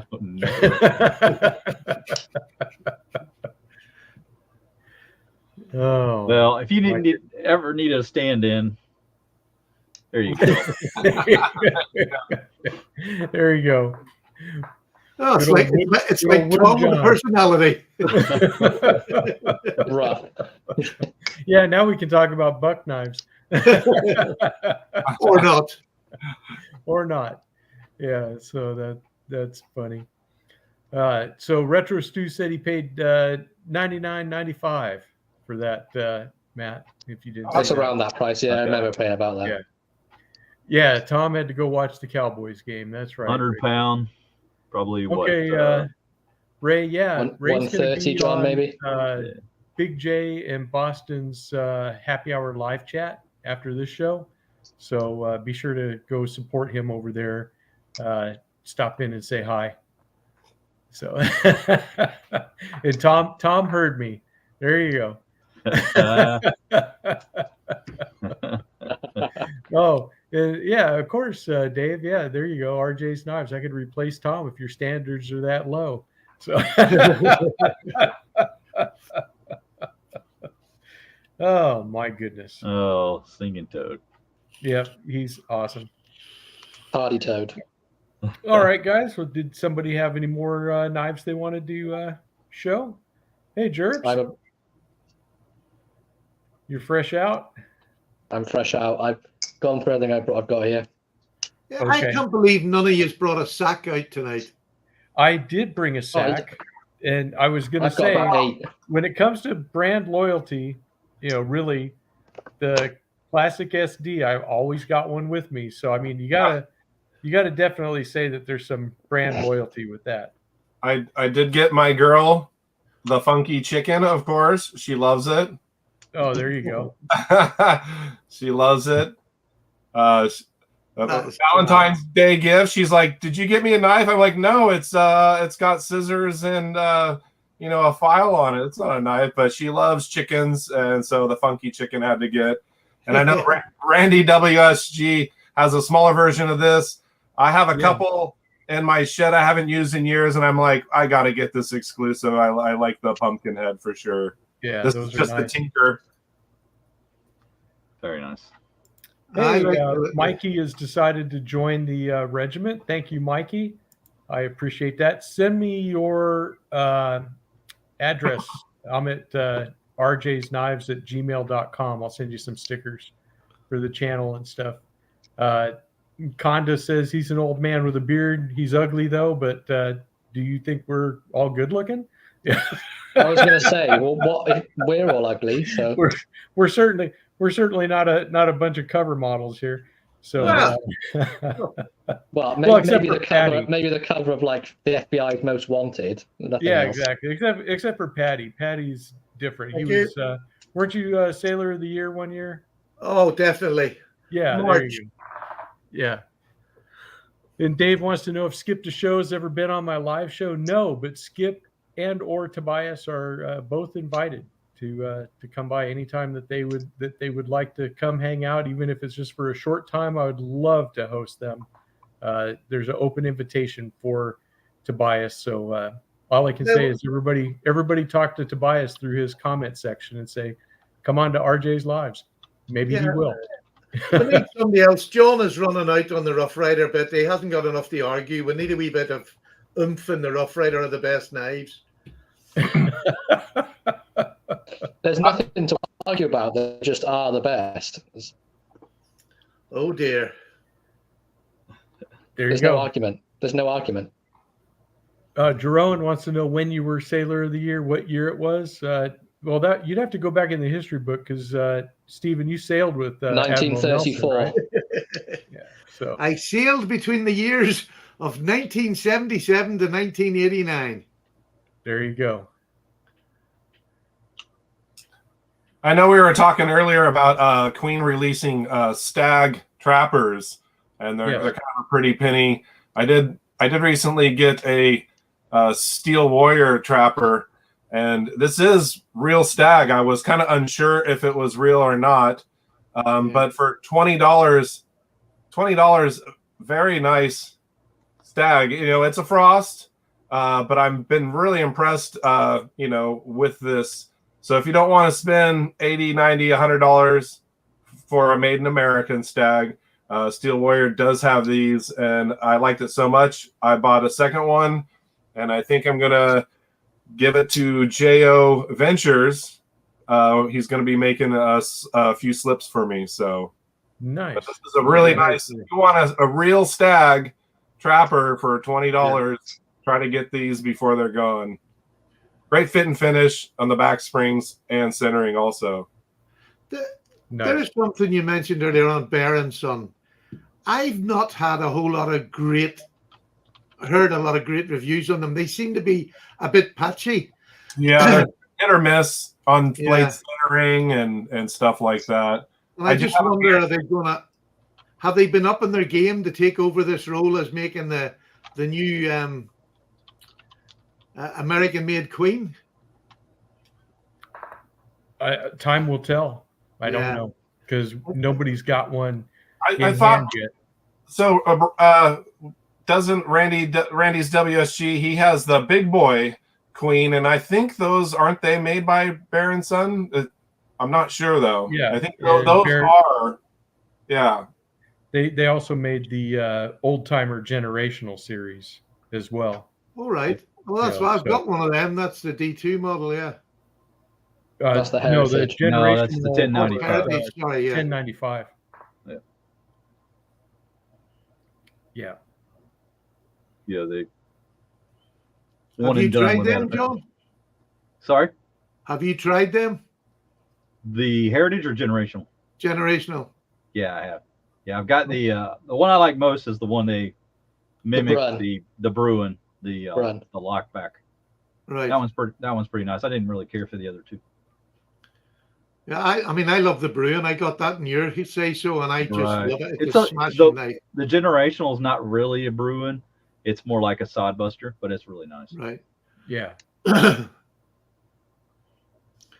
Yeah, I'm surprised we don't hear more of them generational, the Heritage ones, because they're a fantastic knife. Yeah, when they put them on sale, because they had the D2 Bruin on sale for like $18. That was just an absolute steal. And yeah, great deal. You know, Andrew was talking about the D2 still on the Kershaws, so you know, that's right. They can price that D2 steel down low enough sometimes, and grab them when you can find them, type thing.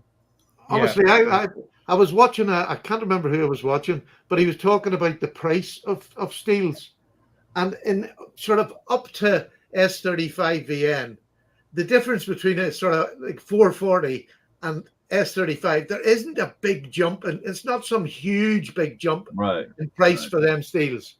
Right. And especially when they're in good quantity, you know the way sometimes steels go in and out of quantities, easy to get. And when they're easy to get and they've got the quantities, there is next to no difference in the price. Do they charge? Do they charge more for the F35 because it takes longer and it's harder to sharpen it in the factory? Maybe. Maybe it is just the tooling might be a bit different. It's the tooling that's going to cost. Or once you get above that, the tooling costs so much more. I doubt it's a thing of sharpening, because if they're most of these companies are using automated machines to stamp out stuff and to sharpen it and to do everything else. You know, it's maybe somebody's looking at it by hand, but a lot of manufacturing processes, there's not a lot of handwork involved in it. So, but I mean, you take S30 and S35, you can still strop them in an ordinary strop. You don't need diamond paste or anything like that. They're still, they're still easy to sharpen. I find them really easy to sharpen. That's why I like S30V. I like it more than the S35VN because it's so easy to sharpen. You get a hair splitting edge with it. Well, I think S30V actually outperforms S35. It's just but the number is bigger, and so some people are like, it's got to be better because it's 5 higher. I'm a great believer in S30V. I mean, it'll do anything. All right, we'll see. Jess, his battery's low, and I mean, a lot of guys in here are still saying that they really like D2 as a blade steel, and I can't argue that. D2 is fine. It's the best blades. It's the best steel ever made. D2 is the best steel ever made. Maybe not going quite that far. No, it is. Yeah. Hey, no. Stuart. I'll tell you what is all that it's made out to be is MagnaCut. That is, I've been using that. I've used it probably more than most. Pull out the bear. That bear is just an absolute screaming deal. Okay, let's take a look at that. It's honestly, it's amazing. Titanium.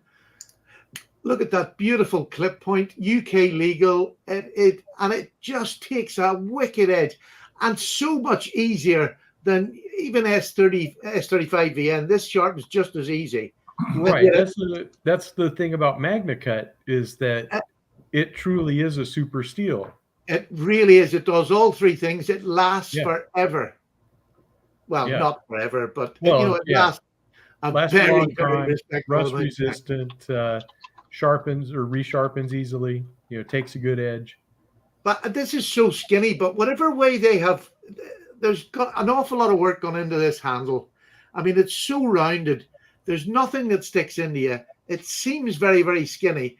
But you see, when you put it in hand, it's just not uncomfortable, even for a long length of time cutting. Now, I might want to go for hours and hours, but say you've got a clatter of cardboard boxes, you wouldn't feel this doing it, for half an hour just cutting boxes. And it's such a slicer. It's so thin. I really think this is the price difference between a basic bug out and this is only about £30. Why the heck would you buy a bug out when you can get titanium and MagnaCut? Yeah, I agree with that 100%. The handle slippery. That's kind of one of my concerns. No, it's actually if you get it up close, you'll see the knurling on it. Now, it's not over grippy. Here, let me get you back up to full screen. It's really hard to get this on there. It's completely. There you go. Oh yeah, you can see it. It's like saw cut in a way. Yeah. But I mean, it's just even the way it's shaped makes it really safe in the hand. If you know what I mean, you have a little ramp there, and you're not gonna, unless you're very careless. You're not gonna. I'm never gonna stab that hard anyway. So this is just an EDC knife, nothing more for me. Right. It's just amazing. So I think a lot of talking about modern knives, there's a big disparity between the price ranges of like the Spydercos and the Benchmades. When you're getting them with just S30V and you can get this for £30 more of a MagnaCut, honestly, you're mad if you didn't choose this. Definitely. I don't know the answer to this question, Zen, but maybe Patty does. I don't know. Do you know about that, Patty? Yeah, Chris Reeves done. He was very much in the design, not the design, the molecular. He joined in making S35 VN, and he also joined in when they went to S45. But S45 just hit at the wrong time in the market because this came out. So that's why S45. They basically just wasted an awful lot of money, to be honest, because this is just so much better. Not that S45 is bad, but as edge retention, stainless, everything about it, this is so much better. So S45 has got sort of lost in the way now. And BC Gerbs wanted to know if you've had your hands on the Wii Scamp, Patty. No, I've seen one and been offered one. That is just a bit too skinny for the price they were charging me. It was quite pricey when it came out, especially. It still is. Yeah, and it's very skinny. And I don't really have that's skinny wise that way. I don't mind, but the Wii is very, very. It's like a modern toothpick. Yeah, it's the depth of it isn't good enough. I as a large hand it would be uncomfortable. I would have thought, but I could be wrong because I've never handled it. So.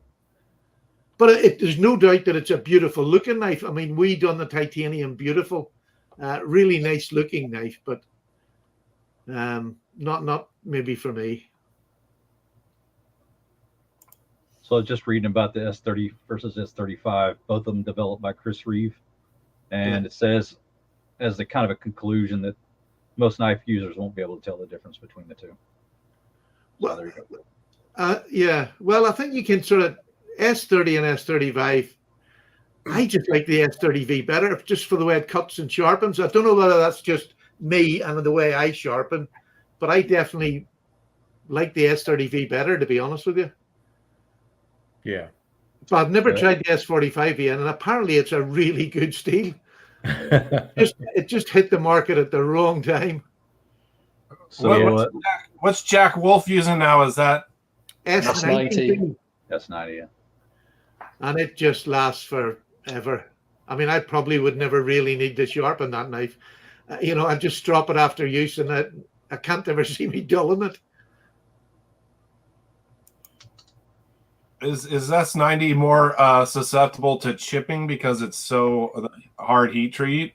So they say, but I mean, everybody said that about S30V, and I've never had a chip on an S30V blade. But I know lots of people have. I just haven't. So I don't know. Some of them are really personal things. If you've had one that's bad, you're going to have that bad opinion of it. But I haven't, and it's not a real hard use knife too. You're going to use it as a daily slip joint. It's so thin behind the edge. Yes, you can use it for EDC, but you're not going to put torque on a really hollow grind that comes down to usually under 10 thousandths. I mean, it's so thin behind the edge. Amazing cutter and slicer, but not something you want to give a torque on it. No, I don't know whether it would chip or what. It's the only one I've had that I've not tried to chip it. And why would I want to try and chip it? Yeah, exactly. Yeah, we don't get knives that we can just brutally test like that. We have to pay for them. So like, there's somebody else that are saying about S110V when it comes to chips. Personally, I had the same one as John has, the S110V. Never chipped it once. But again, not that I'm super anything, just for my use and the way I used it, I never had a chip. All right, we'll see you, Jeroen. He's taking off. So people said that about D2. It's chippy and all. Again, I've never had that experience. So yeah, I have my knives at D2. I've never chipped anything on them. Maybe it's because I'm a pussy and I don't do hard work anymore. But it could be that. That could be it. I've got limp wrists now and soft. Well, he already said he doesn't stab hard either. So yeah, there you go. only blade I ever broke was T10 Rough Rider. Oh, is that right? Yeah. Oh, wow. Now I had gotten a comment when I did my first T10 review. Someone wrote in a comment saying that they had gotten one and they had it, the blade snapped, and they could see all kinds of occlusions and like air bubbles and stuff that were all in the steel. I have not had one break, so I don't know, and I wasn't going to break one just to take that again is just bad heat treatment, and sometimes you just get a batch and one or two might be bad. They're sitting in the corner of the oven and they don't get it right. I again, I'm not a professional. I don't know, but I would say that's got to happen every now and then. Mm-hmm. So what was your story on yours, John? I think it must have had a hairline crack because I was just cutting something pretty fragile. I mean, nothing heavy, just like maybe a cardboard box or something. Now, it was probably, like double corrugated, one just, single little tiny box. It was a thicker box, but it should have never, cracked like it did. I think it was probably, like you said, there was a fault in it prior. Yeah. And just couldn't see it. And I mean, when they're making that much steel and heat processing, I mean, these big ovens are great, but once you put a whole lot of knives in there, the ones at the extremities certainly couldn't be as well heat treated as the one in the center. I would have thought, just on the principles of an oven. Mikey said he's broken 2 Leatherman blades, but they're not 440. Those are 420, if I remember right, on the Leathermans. But even that, they shouldn't break if they've had a good heat treatment. Oh, the good thing on a Leatherman is if you break it, you can. They do have the warranty. So same with the Rough Rider. Yeah, exactly. As long as you got that warranty, you don't have to worry about it too bad. That was the one thing we didn't mention about Rough Rider as a budget knife. It's got the best deal of any budget knife out there. You break it, you do anything, you just get a new one, and you usually get to keep the one you've had. That's why I said they were best. Yeah. No, didn't say they were best. They'll send you a new knife if you break the blade on a Rough Rider? Yep. Yeah. Not a new blade, just a new knife. Yeah, they'll send you a new knife. Wow. Well, I mean, it just depends on the cost of it, but in most cases, like it's more expensive to have you spend it back to them than to just replace it. So they just replace it generally. I think there's a lot of people out there maybe do it on a regular basis for the hope that they're going to get another knife. And I mean, we're going to watch how many times you're setting it back. But on the whole, you just bring them up and they just give you a new knife. Right. Yeah, I've only had a slight crack in a bone on a Queen Barlow, and Smoky Mountain just sent me another one. Yeah. Yeah. Let me guess. Saw cut bone? Yeah, the brown saw cut. Yep. Yep, good old Cracky. My Warncliffe is Cracky, is Mr. Cracky. It's the second one. Yeah, it's a really gentle bone. So I have to say I've got 3 of them, but I haven't used them enough to crack them. So they're lovely looking knives, and one of the nicest that Rough Rider do, I think. Yeah, there you go. They'll ask you to send them a couple of pictures, and I'm sure that they do probably keep a frequent flyer list. If you can't keep saying that Rough Rider and Marvel are in the same box anymore, Stephen, because I have never said Rough Rider are horrible.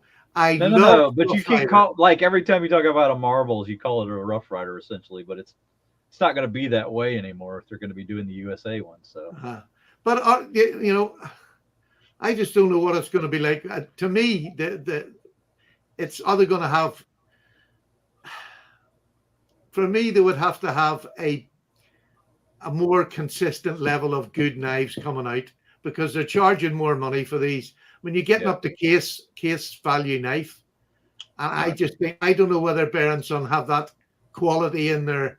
Well, you said it wasn't going to be a Bear & Son though, right? I don't know what.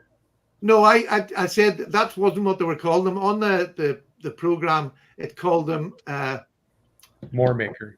Moormaker. Oh yeah. But it's made by Rough Rider. I didn't know Moormaker didn't make their own knives. No, yeah, I think that was just a name. I don't think that had anything to do with the manufacturer. Or Moormaker's not a manufacturer anyway, or at least not anymore. No. So was your Moormaker made in the Texas plant, or did they have a Texas plant? No, they never had a Texas plant. So that was just a Bear & Son, right?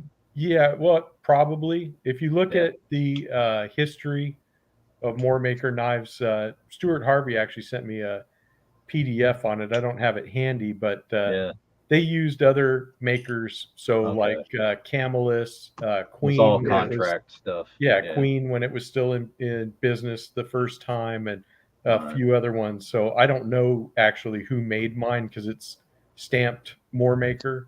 I mean, it could be Camillus, it could be Queen, it could be Bear & Son.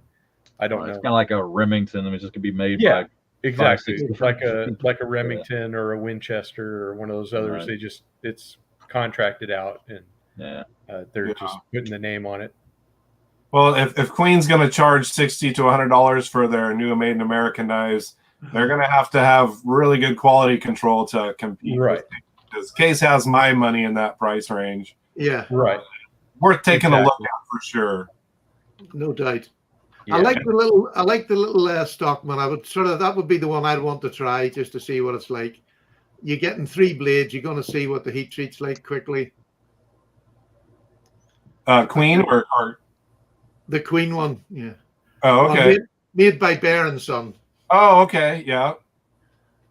They would be. I don't know what steel. What steel did it? Was it D2? It was D2, wasn't it? Yeah, I think he said the blades were D2 on that Moormaker or Bear & Son. Oh, you weren't talking about this one, were you? No, he's talking about the new USA made ones. Yeah, I don't remember. Patty. They've actually got more coming out. That was just the first 2. Well, there was two patterns in each knife. And he said they've got more coming. Yeah, you'll hear more this week. Because they're not even available, I think, until the 27th. That's the 2. They've got the red bone. They've got stag and red bone in each of the pattern. The red bone looks beautiful. A trapper, and the big one I think is like a locking blade trapper. Right. It was, yes. It was, yeah. Oh, they look beautiful. I just hope the standard's going to be up there, that, it is another option, because I would rather, even buy an American knife than I would, not that I have anything wrong with China whatsoever, nothing, but, I still would rather buy a European or an American or, whatever. Yeah. And I genuinely have nothing. I mean, God, I have Russian knives there. I've, Polish makers, Russian maker. Couldn't care. Anybody know when Case is going to release their purple barn door Barlow? Or any other Barlows? Do not. I would love it. Yeah. I mean, every day to try to door find out. series is coming out. Like they have the jackknife and the Warncliffe copper lock, and then on what Shepherd Hills it says, back order for the Barlows. Right. And so I don't know if people have already placed their orders and they're already sold out, or I don't think they've come out yet. Yeah, they haven't come out yet, but yeah, you can put your money down on one. But it's not going to be just a 1 year, is it? This is going to be another pattern that's going to stay. Yeah, they're returning like 4 or 5 patterns this year in 24. So I'd imagine that there's going to be some other patterns that are going to go away. But they haven't announced which ones are going away. But I would imagine if they're going to add some in, then they're going, plus they're going to have a vault pattern. That's got to take away from other lines, of knives. So I just hope with the Barlow that they're going to keep the quantity coming. I don't mind missing it for a month or two, even 6 months before I get it. But I hope they just don't dribble it out, where it just rockets the secondhand price up. Yeah, it's going to be a popular one for sure, and they're missing out on the Barlow market right now because everybody's selling Barlows like crazy. So, well, and then like I missed the Barlows because I wasn't even into collecting knives or really even paying attention to the knife market when the vault pattern Barlows were released. I was kind of like completely missed that whole year. I think that was what, 2019?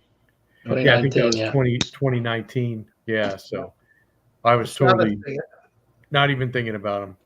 Yeah, I had a couple and then I let them go, and it's the sorriest thing I ever done. How could you let go of a Barlow, Stephen? I know. One was I'd done a giveaway one. The other one I think I sold for something else, but it was the sorriest thing I ever done. Oh, speaking of Barlows, what did you guys think of the C. Reisner Barlows that are coming out? I like it, but just don't like the price type thing. Yeah, I'm with TK on that. They're nice, but I'm not paying that much. I agree. It was a little steep. I mean, $200 for a knife is But they're nicely made knives. Whoever he's getting to do his OEM, they're really nicely made. But the thing for me, they're very chunky. Yeah, QSP is his OEM. Right. I mean, they make it. I also don't like the screw head in the bolster. Mm-hmm. Right. I don't like that. Yeah. I get it. I understand why it's there, but it looks strange. No, I think it looks lovely, but it looks chunky, and I'm not a great lover of chunky. That's come back to the old sort of buck knives again with that thick back spring and the. All right, we'll see you, Dave. But I have to say the fit and finish on them seem to be fantastic. You hear very few bad comments about the fit and finish. So, like Best Tech are knocking out some great knives at the minute. Yeah, a little bit more affordable than the Jack Wolf by $100, but I don't think the blade steel is quite as good. Obviously, no. Isn't it? But again, blade steel. If the knife was a bit thinner and a bit more modern, rather than not modern, a bit more traditionally modern, I would definitely be interested in it because that's a big saving. And they eventually, these just came out, but they'll eventually drop the price. Like the Ohio River Jack, I think went down to $125. But I think that'll be a more popular seller though, so I don't know how much it'll stick around. Like if he's going to do them in limited quantity. Yeah, true. The actual they finally have the clip point blade, All right. Before it was just a spear and a Warncliffe. Yep. The clip point is beautiful. The clip would have been the one I would get. Yeah. Well, Ken at Last Chance Knives ground his into a clip point. I think he took a spear point and made a clip point. Yeah. There you go. Good on him. But I had to fix one of my expensive customs last week or the week before, and it had a huge big. It was like a car crash. It was blade wrap, but it actually had pushed it pushed the blade up where there was a chip, but it actually had wrinkled the metal behind it. Yeah. And I had to take about 2 mil off one of my customs. My heart was in my mouth the whole way through it. It was it was like about a 250-pound knife. It's the most I've ever tried to work on at that price of a knife, which I should never have had to. But actually, it's that one there. I made out, even though I say so myself, you can't see a wrinkle in the blade. That's the same maker of the one you sent me, right? No, this is an MDK. Oh, very similar looking. Yeah, it looks very similar. Yeah, it's very much a snub nose. It is beautiful, really lovely knife. I do love it. But just right about here where the blade wrap was, it had wrinkled the metal. Oh. It took me hours to get it right because I freehand sharpen. So, but I have to say I was really proud of myself at the end of it, and I don't often say that. All right, we'll see you, Gerbs. Stay safe in the storm, and Sue is glad to have you come by. You usually are not in the talk box as we call it, but glad you could stop in for a bit. That's for sure. Yeah, that knife reminds me of that Boker bad boy that you have, John. It's like the a blade smaller version of it. Kind of yeah, stubby. Yeah, which is cool. I like that one too. That's made by a South African maker. Oh, okay. Martin Duplessis. I would have never guessed that. I would have thought that was Sheffield. No, it's not Martin Duplessis knife. Sheffield makers are making some lovely knives at the minute. I just wish it was easier to get them because the price goes up once you get them imported over here. It's just, although Congi's Knife Sales is where I got that in the UK, and he gets quite a few of the South African makers, and they're not always very expensive. They have, there's a couple of the makers, their sons have started into it, so you can buy their sons' knives. You're being watched and trained by the dad, if you know what I mean. So you can get a good representation of what the father was through the son, but cheaper. I have a question for you, Patty. Do you have an example of the Arthur Wright Senator? Yeah.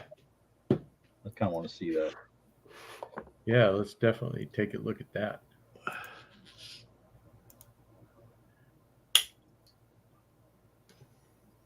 Oh, wow. Very nice. No, that's the nice part about, right? That's the nice part about no. This is yes, this is actually, but their Senator's the same, except maybe just in wood.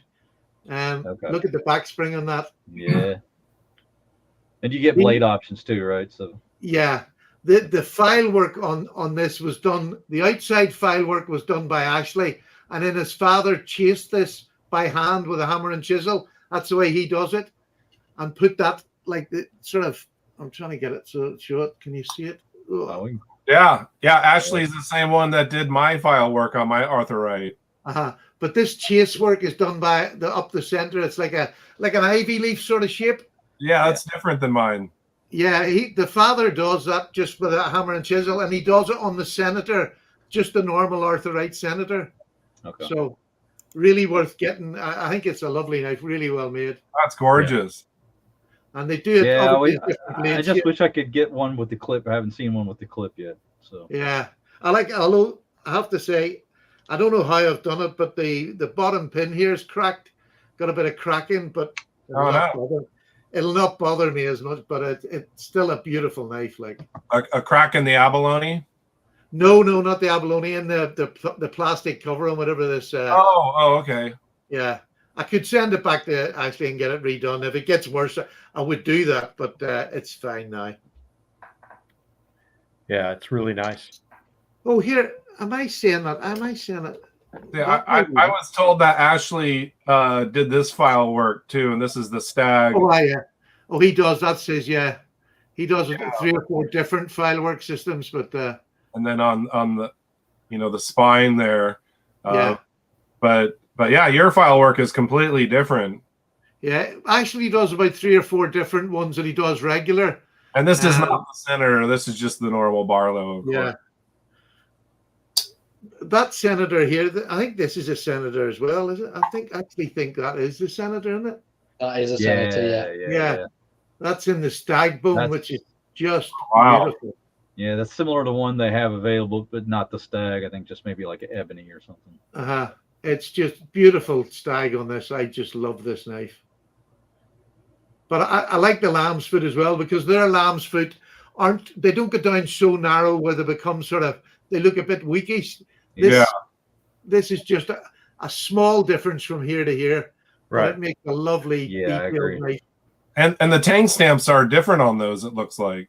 That's Ashley Harrison one. This is This is an 01. Ashley does all his in 01 tool steel. Oh, got it. But lovely job, I have to say. Yeah, those are nice. Yeah, I don't think that other one that I showed you is one, because I think the Senator is square. Okay. Like, I think it's the square end. Yeah. Yeah, this is just a jackknife. Okay. And Randy wants to know why you cracked his knife, Patty. So that he wouldn't want it. That's Randy's favorite. Yeah, it is. I mean, you have to look closely at it. I mean, with that beautiful abalone behind it, you don't notice it if I've just got it in my hands, which is why I'm not over bothered.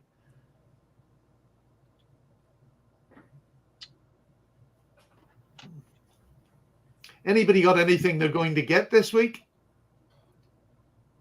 No, I don't. I don't think I have anything I'm getting this week. Maybe next week, but not this back week. for those Barlows when the case drops. Yeah, that's it. I'm kind of waiting for the case Barlows. I'm kind of waiting on a couple of different knives to drop. Because you just don't know. End of year sales are coming up and stuff, so I don't want to, go hog wild and not have money to participate in those. Yeah. My only thing is we've got this Sharp Show coming up. It's not Sharp Show, is it? Is it Sharp Show? Yeah, Sharp Show. Yeah.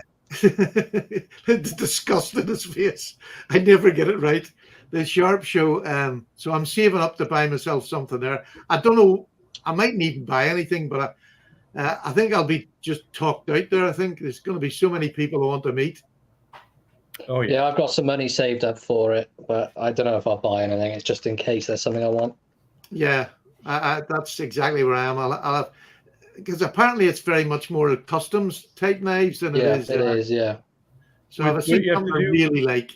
What you have to do, Matt, is make sure that you have a cardboard sign for Patty that says "Will work for knives." It's going to be the one and only time you're a celebrity, Patty. Yeah, that's right. They're gonna give you a special. They're gonna be tearing your clothes off. Yeah, which is why I'm going naked. Well, guess cancel the trip there to slip in. Nothing like a big bear hug from a naked Irishman. Well, if anyone actually wants to see that, I will be sort of doing a little bit of a live stream with John while I'm there in the afternoon. I'll be on your back. In the US that wants to see it can watch it through John. I'm thinking, naked or not, you're not going to see much. Yeah, that's probably true. Matt, did you get your Case Barlow secondhand? No, mine was new. Oh, really? So you got it when it was the. There was a couple left. I got it the very start of 2020. I got it from a UK seller, Moonraker. They had a few left at the time. Wow. And that's the one I wanted. The yellow ones, like the OG case sort of handle material. Yeah, I know there's this guy. There's this guy, I think it's Silverbeard. He's on Instagram. He recently found a blue Barlow at a hardware store that had a bunch of case knives. And I'm like, how did you find that? Beautiful blue bone Barlow just on the shelf. That case, the company he was talking about, Moonraker, they had them up until the end of last year. They still had a couple. Yeah, they had a couple up there. They had, is it the Bermuda green? Yeah. Wood or bone with like the worked bolster, things like that. Some really weird ones, but They were the price all went up. The price is so dear over here compared to over there that people are. I think I paid like between 50 and 60 for that, just the basic yellow one. That's a great deal. But then like the ones up, they were going up to about 100 for different sorts of stuff. I'm not paying £100 for a Barlow. Yeah, I think they're going to start at $70 here for the purple one. Yeah, that's reasonable. Yeah, probably 100 and something over there in the UK. Yeah. Well, it'll probably be somewhere between 90 and 100. Yeah. So will you be signing autographs, Patty? Sean wants to know. I will do them in blood if anybody asks me. I'll be that excited. And then, of course, John, you already have the custom Steven knife. Yeah. I do. Yeah, he's already autographed it and everything. Yeah, there you go. I need to go nowhere. I'll be fine. Just the fact that you want to means a lot, John. I would definitely go and see you guys if I was there. Yeah, absolutely. Heck yeah. Are you kidding? If I could afford it, I'd go over there too. Yeah. What the heck? It'd be fun just to be able to hang out with you guys for a couple of days. It would really be special. I mean, at one stage I nearly got to America, and then COVID hit, and I spent the money that I had saved up going to America. Yeah. But, where were you going to travel to? I was going to go to the shot show. Oh, really? Okay. Nice. Yeah. But that's life. Yeah. Don't get in debt for knives. Well, if JB's correct in what he said, he thinks the Texas show is going to increase in size. So that would be a nice place to go. That would be a fun one. Yeah.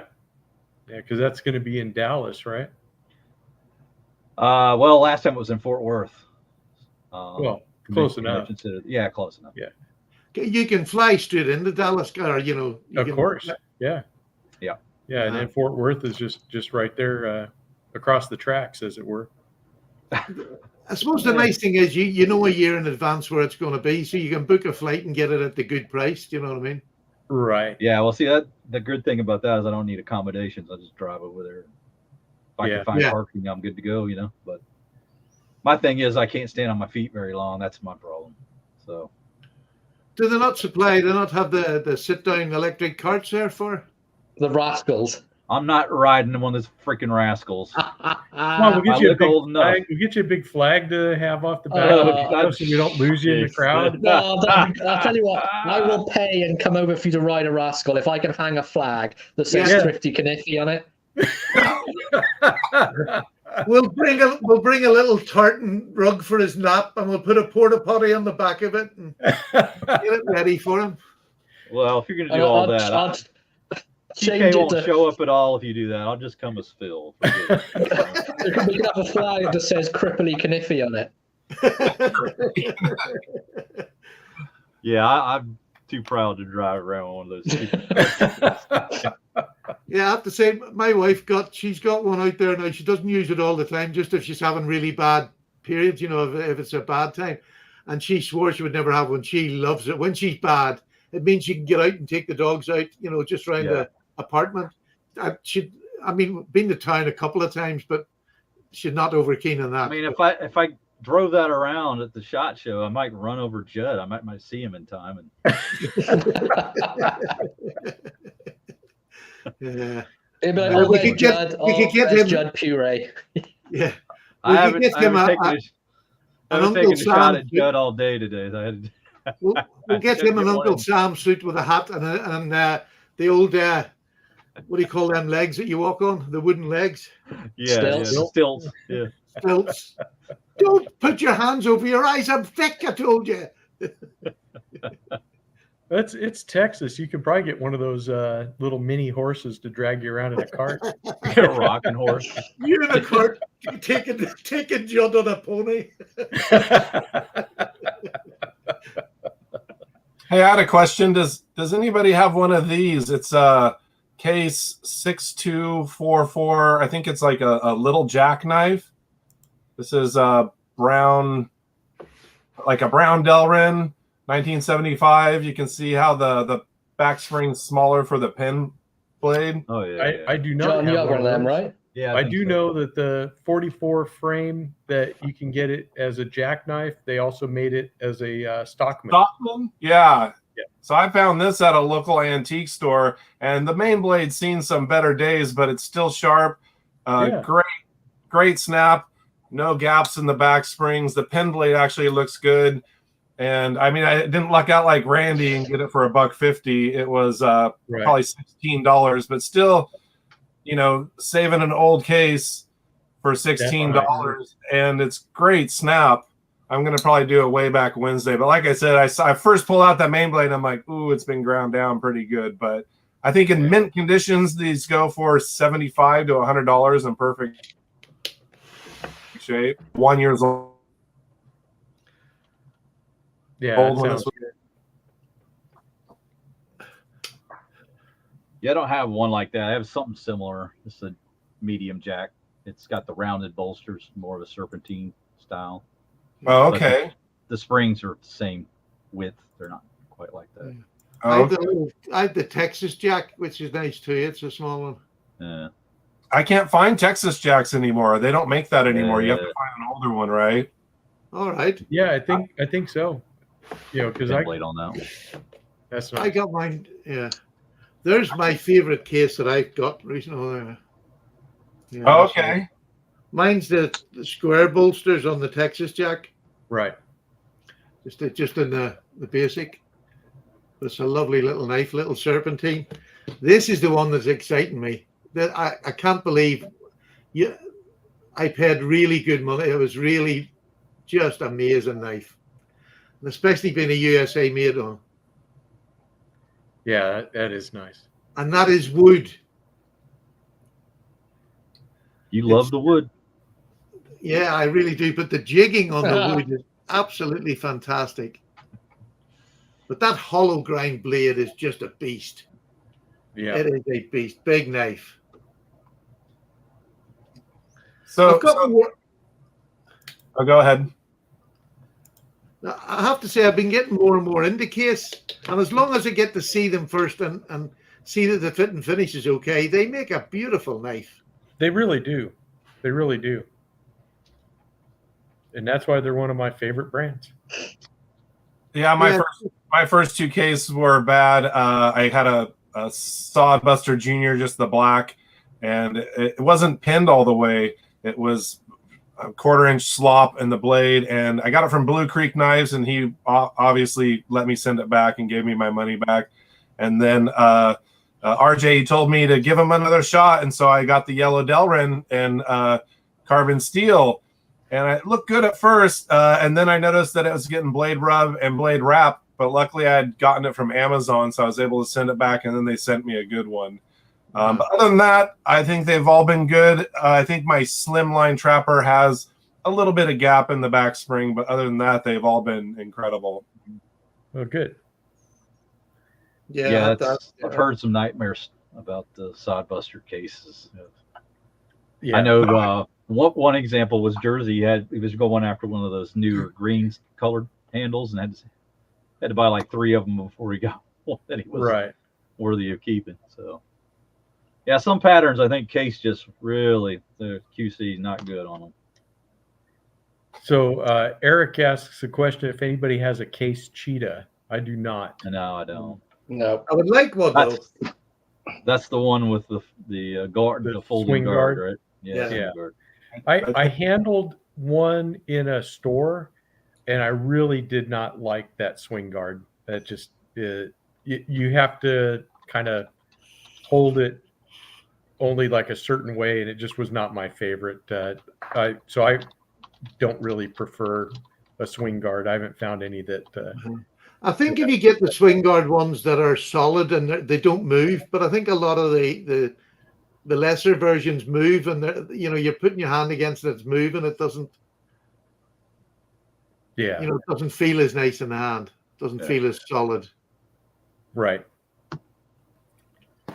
Yep, we'll see you later, Conda. Thanks for coming by. Yeah, we're beating them down one by one.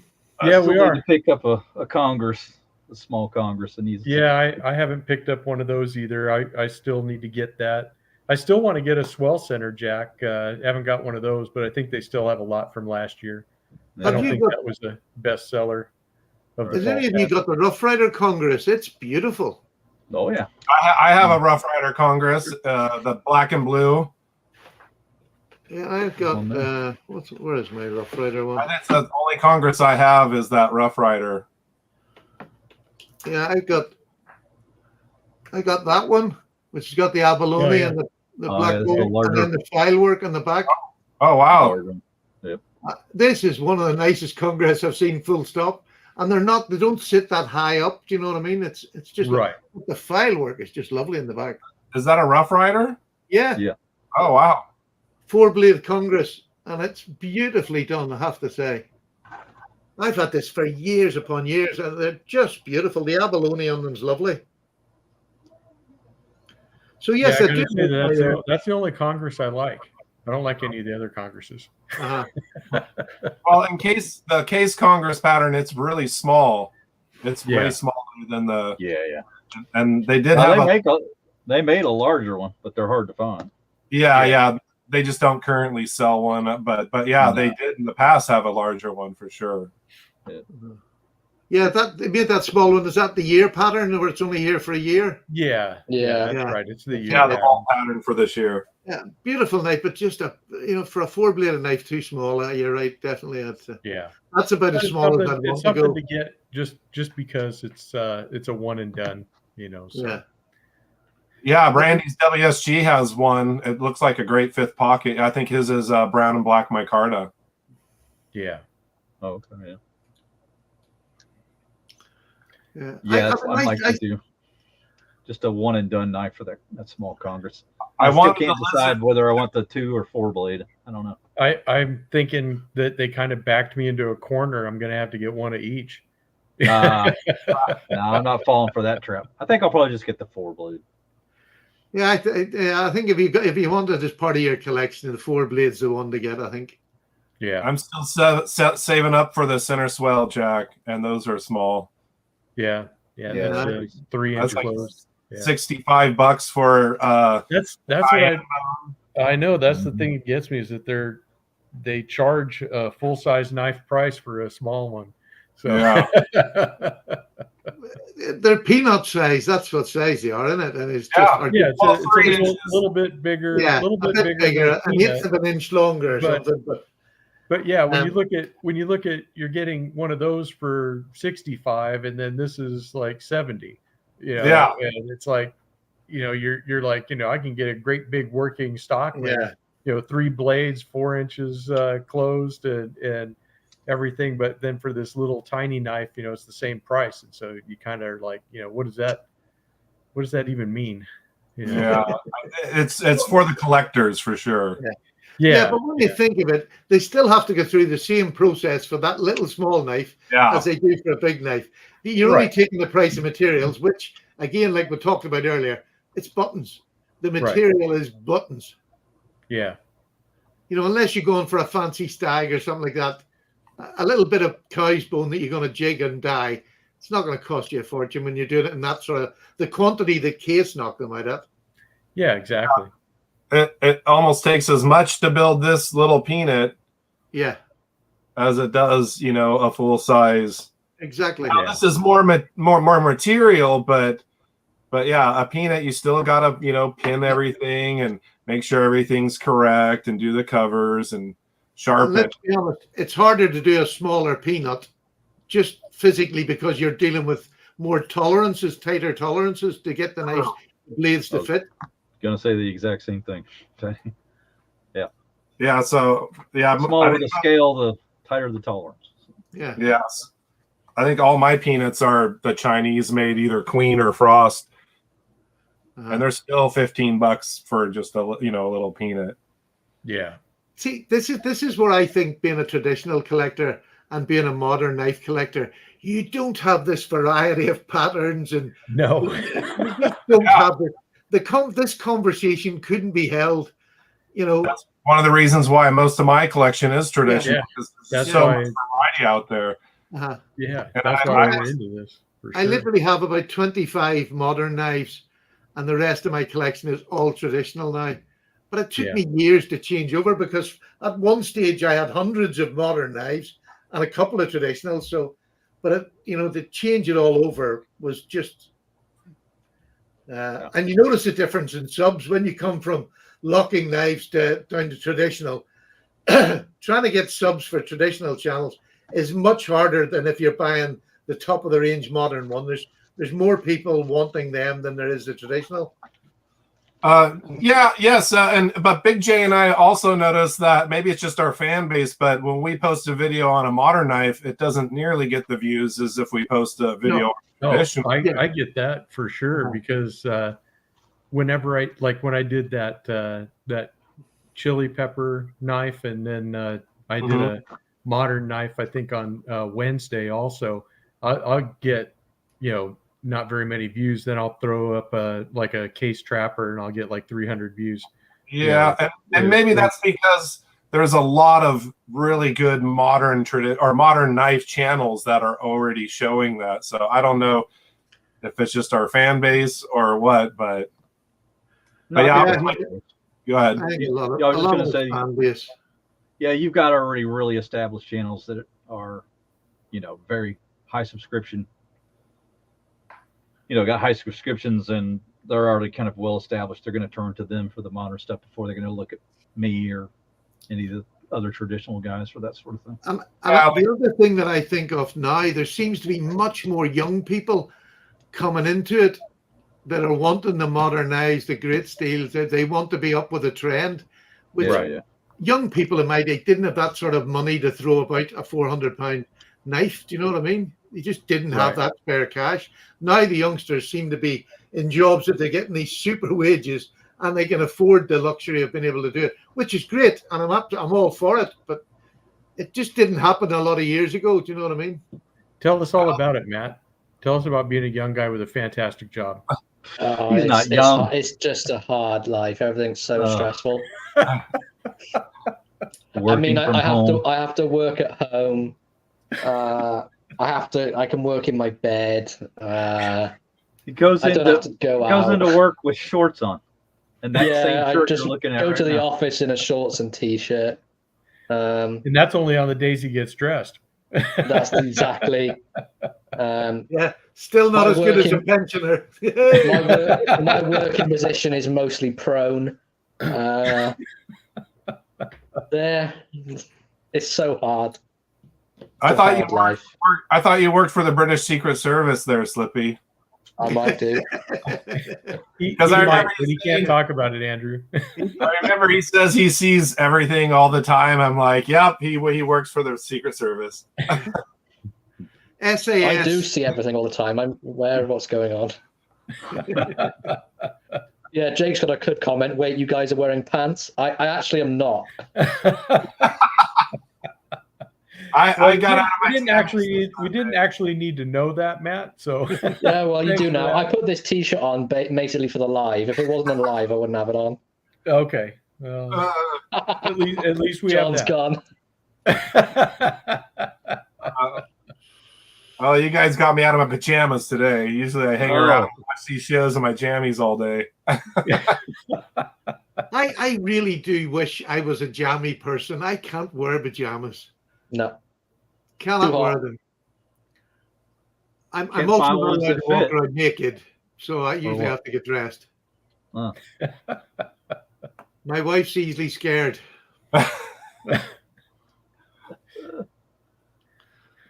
All right, boys. Well, do we have anything else we wanted to cover, or are we about done for the day? So I'd say pretty much done. I've got to get to bed. I've got to be up early. And again, go see Mike Curtis. He's trying to get to talk to Mike Curtis. Where is he now? Definitely sub to Mike Curtis. Sub to Baxter's Blades if you haven't done that. Yeah, please do. Unsub to Paddy. Why would you unsub to Patty? Patty's awesome. Nah. Mike only needs 8 more subscribers. There must be 8 people that can sub. Yeah, come on, 8 of you, get over there. Yeah, really. we can do that. let's sign get up him on over your 1,000. alternate accounts if you have to. Yeah. That's know right. you've got 'em. Sub your dog. Do you sub mean to your say wife. people have 2 accounts? Oh, absolutely. Sure. Oh, heavens no. All right, guys. Before we go, I wanted to say, use the force, RJ. There's my Alec Guinness. There we go.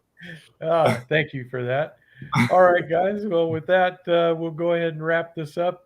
Thank you all for joining us today. If you watched through the whole show, God bless you. We apologize for the damage we're going to do to you mentally and for the therapist bill you'll have to endure. But but please come back next week for some more of this awesome knife therapy. So some you guys great all questions today as well, which is lovely. Yes, yeah, we did. We had great questions today. So thank you guys for coming along and being a part of RJ's lives. Thank you very much, guys, and we'll see you next week. Have a wonderful week. See you in